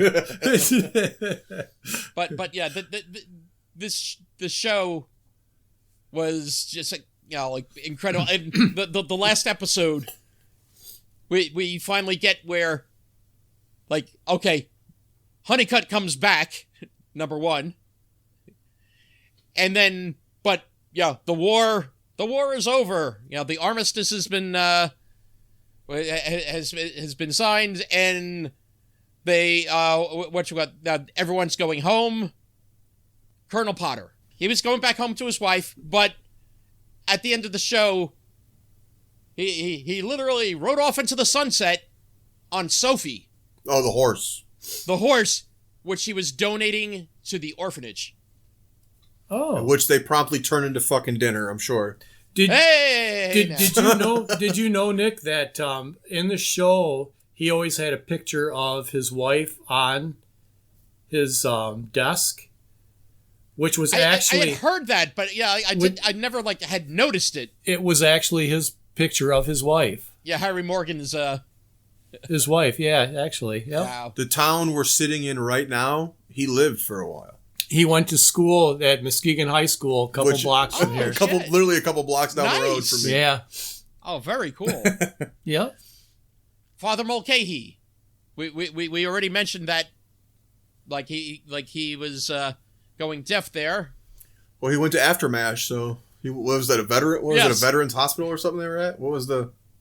I believe. Yeah. I try to forget that one, but I want to say the description said it was a veterans hospital they go to. I believe it was a veterans hospital, but yeah, I know it was back in the States. But yeah, he was going to start working with the deaf. That was his thing. That it's one of those things you only care when it happens to you. He could have gave a fuck about the deaf a year ago, and all of a sudden, oh, I'm deaf. I got to go work with the deaf. Oh, that was his passion. Oh, see, he's gonna work with Nick. Seeing if you were paying attention there, Jay. I go Dutch when it comes to paying attention. Hey, I'm Dutch. Me too. Hey! If you ain't Dutch, you ain't much. Oh. Tulip for your thoughts. Tulip for my ass. Hey, oh, man. Can I offer you a honeycut? No. Anyway. Red Dutch. I kindly reject. How about Margaret?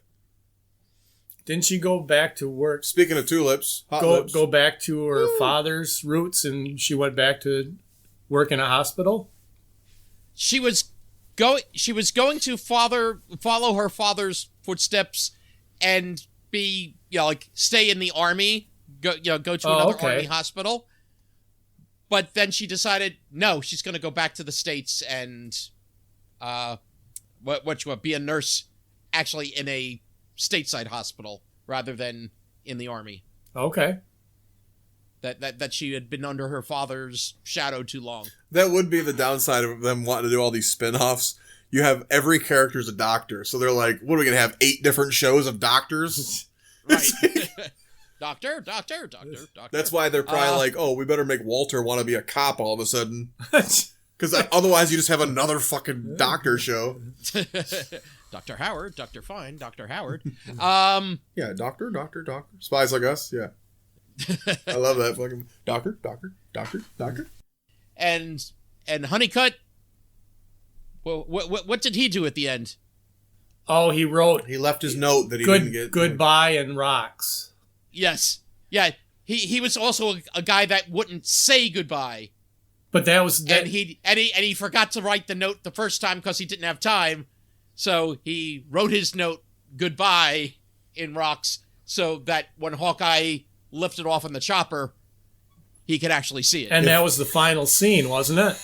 Yes, it was. If I was in that same situation and I had my buddy flying up in a copter, mine would have been a big middle finger. Just a big middle finger in rocks. I can see that. And they'd be like, yes, that's the Jay I know. Yes. As only Jay can put it.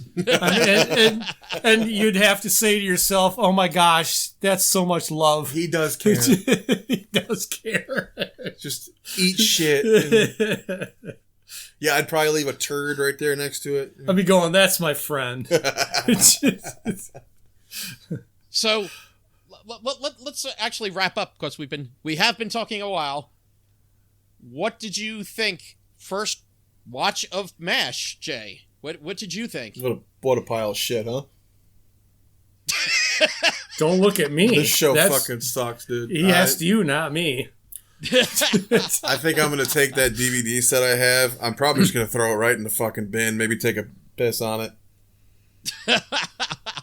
Take some anti-aircraft. Take it out to the latrine. Don't be a piece of crap. This is the best dollar I ever spent. I got the complete series of this at a fucking thrift store for $1, and I was like, oh, look at that. That is so freaking crazy that you were able to get the entire series. He said the only thing that was missing was the cover front art. Cover art. It was Oh, you can see the case right there. Hey, I do the same thing. Yep. Yeah, it was like 30-something fucking discs. I will tell you, it's the worst packaged DVD set I've ever seen, though. It's got like plastic flaps, and it's just got like 8 discs piled on top of each other in all different directions. It's a sturdy plastic container. I mean, yeah. But at the same point, it's still you want to watch one they're disc. They're squishing a lot in there. You want to find one particular episode or disc. You're taking out like 12 discs to get to the one fucking disc. But no, this show $1, I think I would do that. Yeah, I'll take it. Yeah. No, this show is awesome. I'm sad that I waited so long to watch it. It's one I always knew it was going to be good too. I mean, I've always known Groucho Marx from so many other shows and shit. So I knew I would like it. It's just one of those things where it's like sometimes it's hard to like 11 seasons. Yeah. It's like I'm going to sit down and take in 11 fucking seasons of stuff. That's a commitment, you know what I mean? Yeah, and like I said, like I only wound up watching, like for this time, but I've watched many times before. I only watched like 24 like episodes, something like that. Well, and this is such a show, which is basically one season. That's it.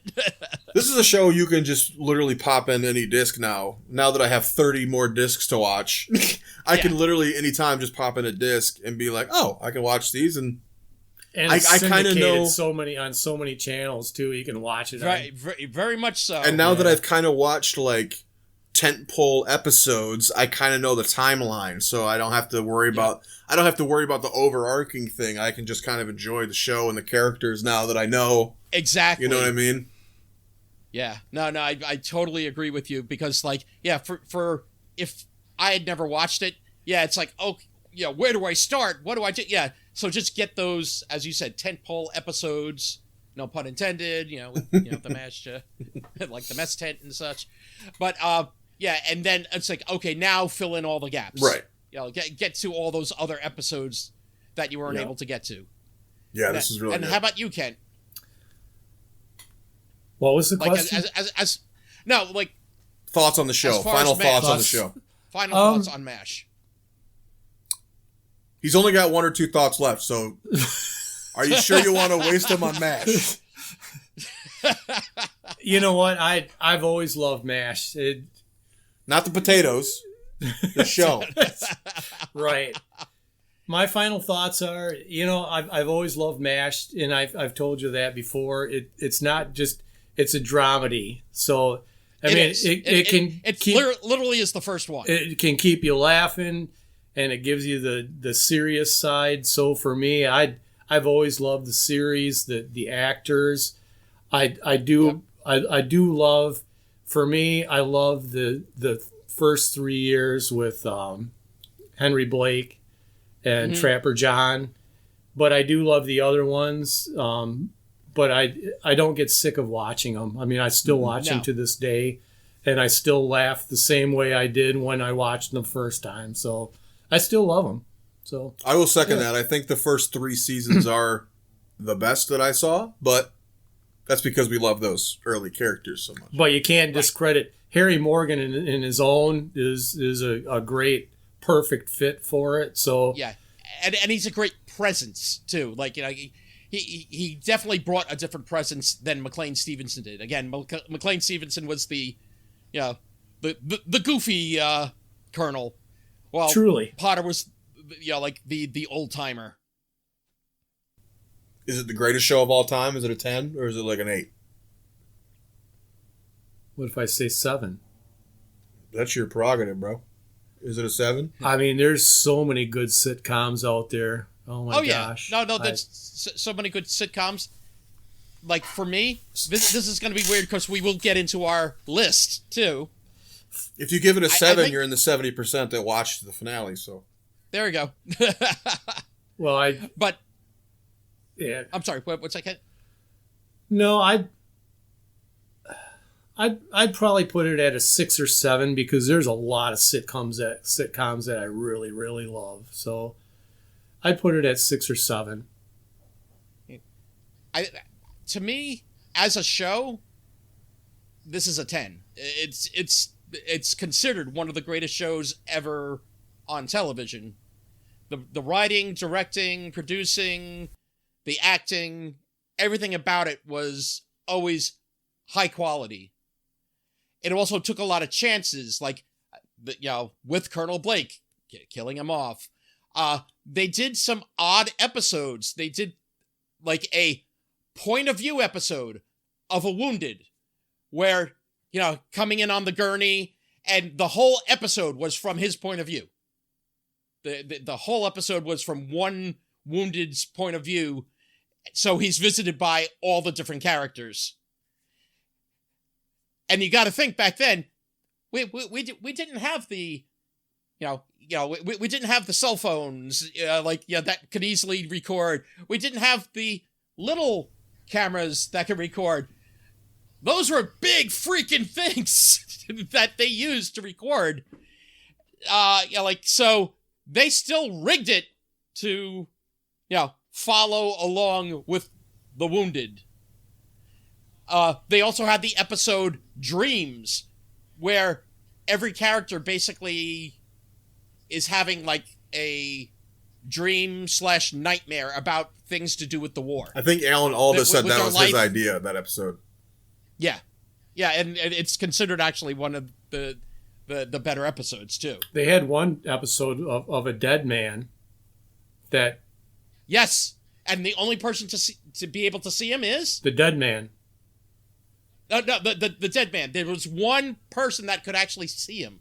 Haley Joel Osment. I don't remember who... There you go! No. Who was that? I see dead soldiers. I remember that episode. Klinger. Klinger was the only person to be able to see the dead person. Huh. He did dabble in the occult. When he made the voodoo doll and shit. Yeah, something he learned over at Tony Pacco's. While eating a hot dog. Yeah, exactly. And you also had the episode, The Interview, where so people weren't confused. They had the announcer come on first.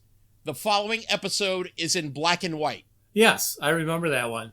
Yeah, and they actually used an actual news, reporter to be interviewing the different members of the 477. They figured if they didn't say that, there'd be people around the country beating the shit out of their television set, thinking it's on the fritz. Well, you got to think for the time. It's like, oh, okay, yeah. I spent all this money on a color TV and the fucker's in black and white. Well, they wanted that to be in that time frame. Yeah. Yeah, in that time frame, as a newsreel, as a documentary from that point would be. Yeah, it would be in black and white. But, as Jay just brought up, yeah, well, color TVs were a thing at that point already. But some people still had black and white TVs. So if all of a sudden you turn on MASH, it's like, wait, what the hell's going on? Yeah. Hey, I remember banging the TV to get the tubes back in line. Oh, yeah. I remember that. Last time I banged the TV is because the Playboy channel was on. Hey! Hey! Oh! You gave it a honeycut. Hey! Oh, wow. The rabbit eaters went up. They went down pretty quick. Fox positions. But what I'm going to do is I give it a 10 as a series, as as a show. Now, on to our sitcom list. Where do you put this? Because this is the second dramedy we've watched. Right, and the first one was Freaks and Geeks. Freaks and Geeks. Oh, that's a classic, too. Where is that great one show. on my list? And I actually have that at home, the whole series, for which Jay is and I, short. that was our first time watching that show. Where the fuck is that on my list? I don't see it. That was a There pretty it good is. cast, too, Number in 38 out of 55. Now, for me, it's at 19. That's where Freaks and Geeks is? Yes, Okay. Freaks and Geeks. So for MASH, I actually have it right between Good Times and the Golden Girls at number 9. Okay. So, number 9 out of 55. How's that for some mashed potatoes? Come on, Nick. Do me good on this one. Are you proud of me? 9 out of 55 is pretty good, right? That's pretty good. I think Nick can do better, though. I mean, you gave it a fucking 6.5. I don't want to hear your shit. For the series. For the series. Yeah. Come on, man. Don't put words in my mouth, you dumbass. Well, and you were saying, Kent, also as a sitcom. And that's now how we're rating it. Because first we said as a show, now it's as a sitcom. Because, again, for me, as a show, it's a 10. Right. Where it winds up out of 55 is actually 3. Oh, damn. Good for you, Nick. All the Family is still number 1. Mm-hmm. Taxi, for me, is still number 2. Oh, I can go along with that. And then you have MASH because, again, as great of a show it was, and there were some freaking hysterical things in it, it really is a dramedy. It wasn't pretending to be anything else. Yep. It basically started, and it also started, if you think about this, how many different scenarios was I talking about for the last episode? Multiples. Like, how many different storylines was I talking about for that last episode? Multiples, yeah. Yeah. Well, each character had their own fucking writer on that episode, so it wasn't... Yes. And each episode had multiple things going on in each one of them. Thank you. This was one of the first sitcoms that, well, again, comedy dramedy, that decided to do multiple storylines yeah. in every episode. Well, in I told that many to of Jay the episodes. earlier I shouldn't today. say Yeah. every episode. Because most sitcoms, especially now, they all have an ABC story. Yep. Exactly. Now. And I think that really started, like, from the stuff like we've watched, I think it kind of started more late 80s, early 90s. With your Seinfelds and, like, some of those shows, you had the multiple storylines. So a good portion of the 70s and 80s, they were still sticking with, a simple storyline. Well, it's easier from a writing perspective because you're like, okay, I can have 2 characters over here doing this and 2 characters over here doing this. I have to write less jokes for each situation. I can have 3 different situations, and I write a third of the amount of jokes as I would have to fill up a whole episode with one. So. That's probably why MASH had the multiple writers for each show. Correct. Yeah, it was technically a very complex show. It was. You're going for so many different emotions in one episode. You've got so many different characters. You've got your main, and yet you have all those ancillary characters. Some that stuck around for a while. Some that, like Flag, that would be around every once in a while, or Sydney. He'd be around every once in a while.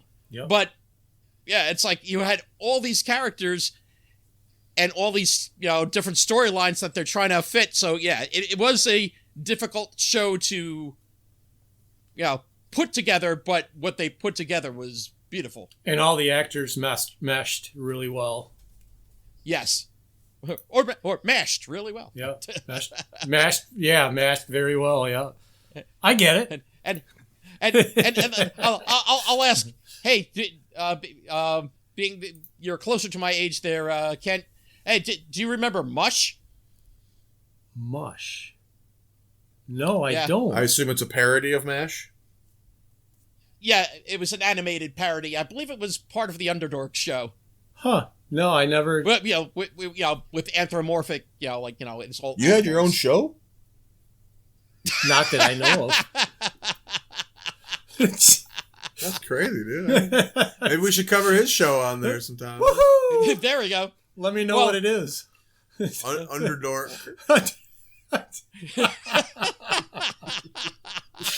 Well, I've spoken a lot. Jay, what if the people want to catch more episodes of Sitcom My Face, what can they do? You can find us on YouTube. Just search Sitcom My Face, a situation comedy podcast. Sitcommyface@gmail.com, Facebook.com/sitcommyface. You can also find us on X. You can find Twitter, X, whatever you want to call it. You can find me on X or Instagram at BidwellFog. You can find Nick on both of those as well at NetNick191. Watch these guys; they're great. Oh, that's so sweet. Thank you, Ken. and Ken, is there anything that you want to plug or like any socials that you want to? Nope. Just hey, invite me back again. I love you guys. Definitely. Definitely. He's our number one fan. I'm their number one fan. Yep. Yes. And as they say, suicide is painless. It causes many changes. So for Sitcom My Face, I've been Nick. He's been Jay. That's been Kent. Hey, will you look right in the camera there and ask the kind folks to sitcom your face? Sitcom My Face. Sitcom My Face, people. Come on. Thank you. We're bugging out. Good night.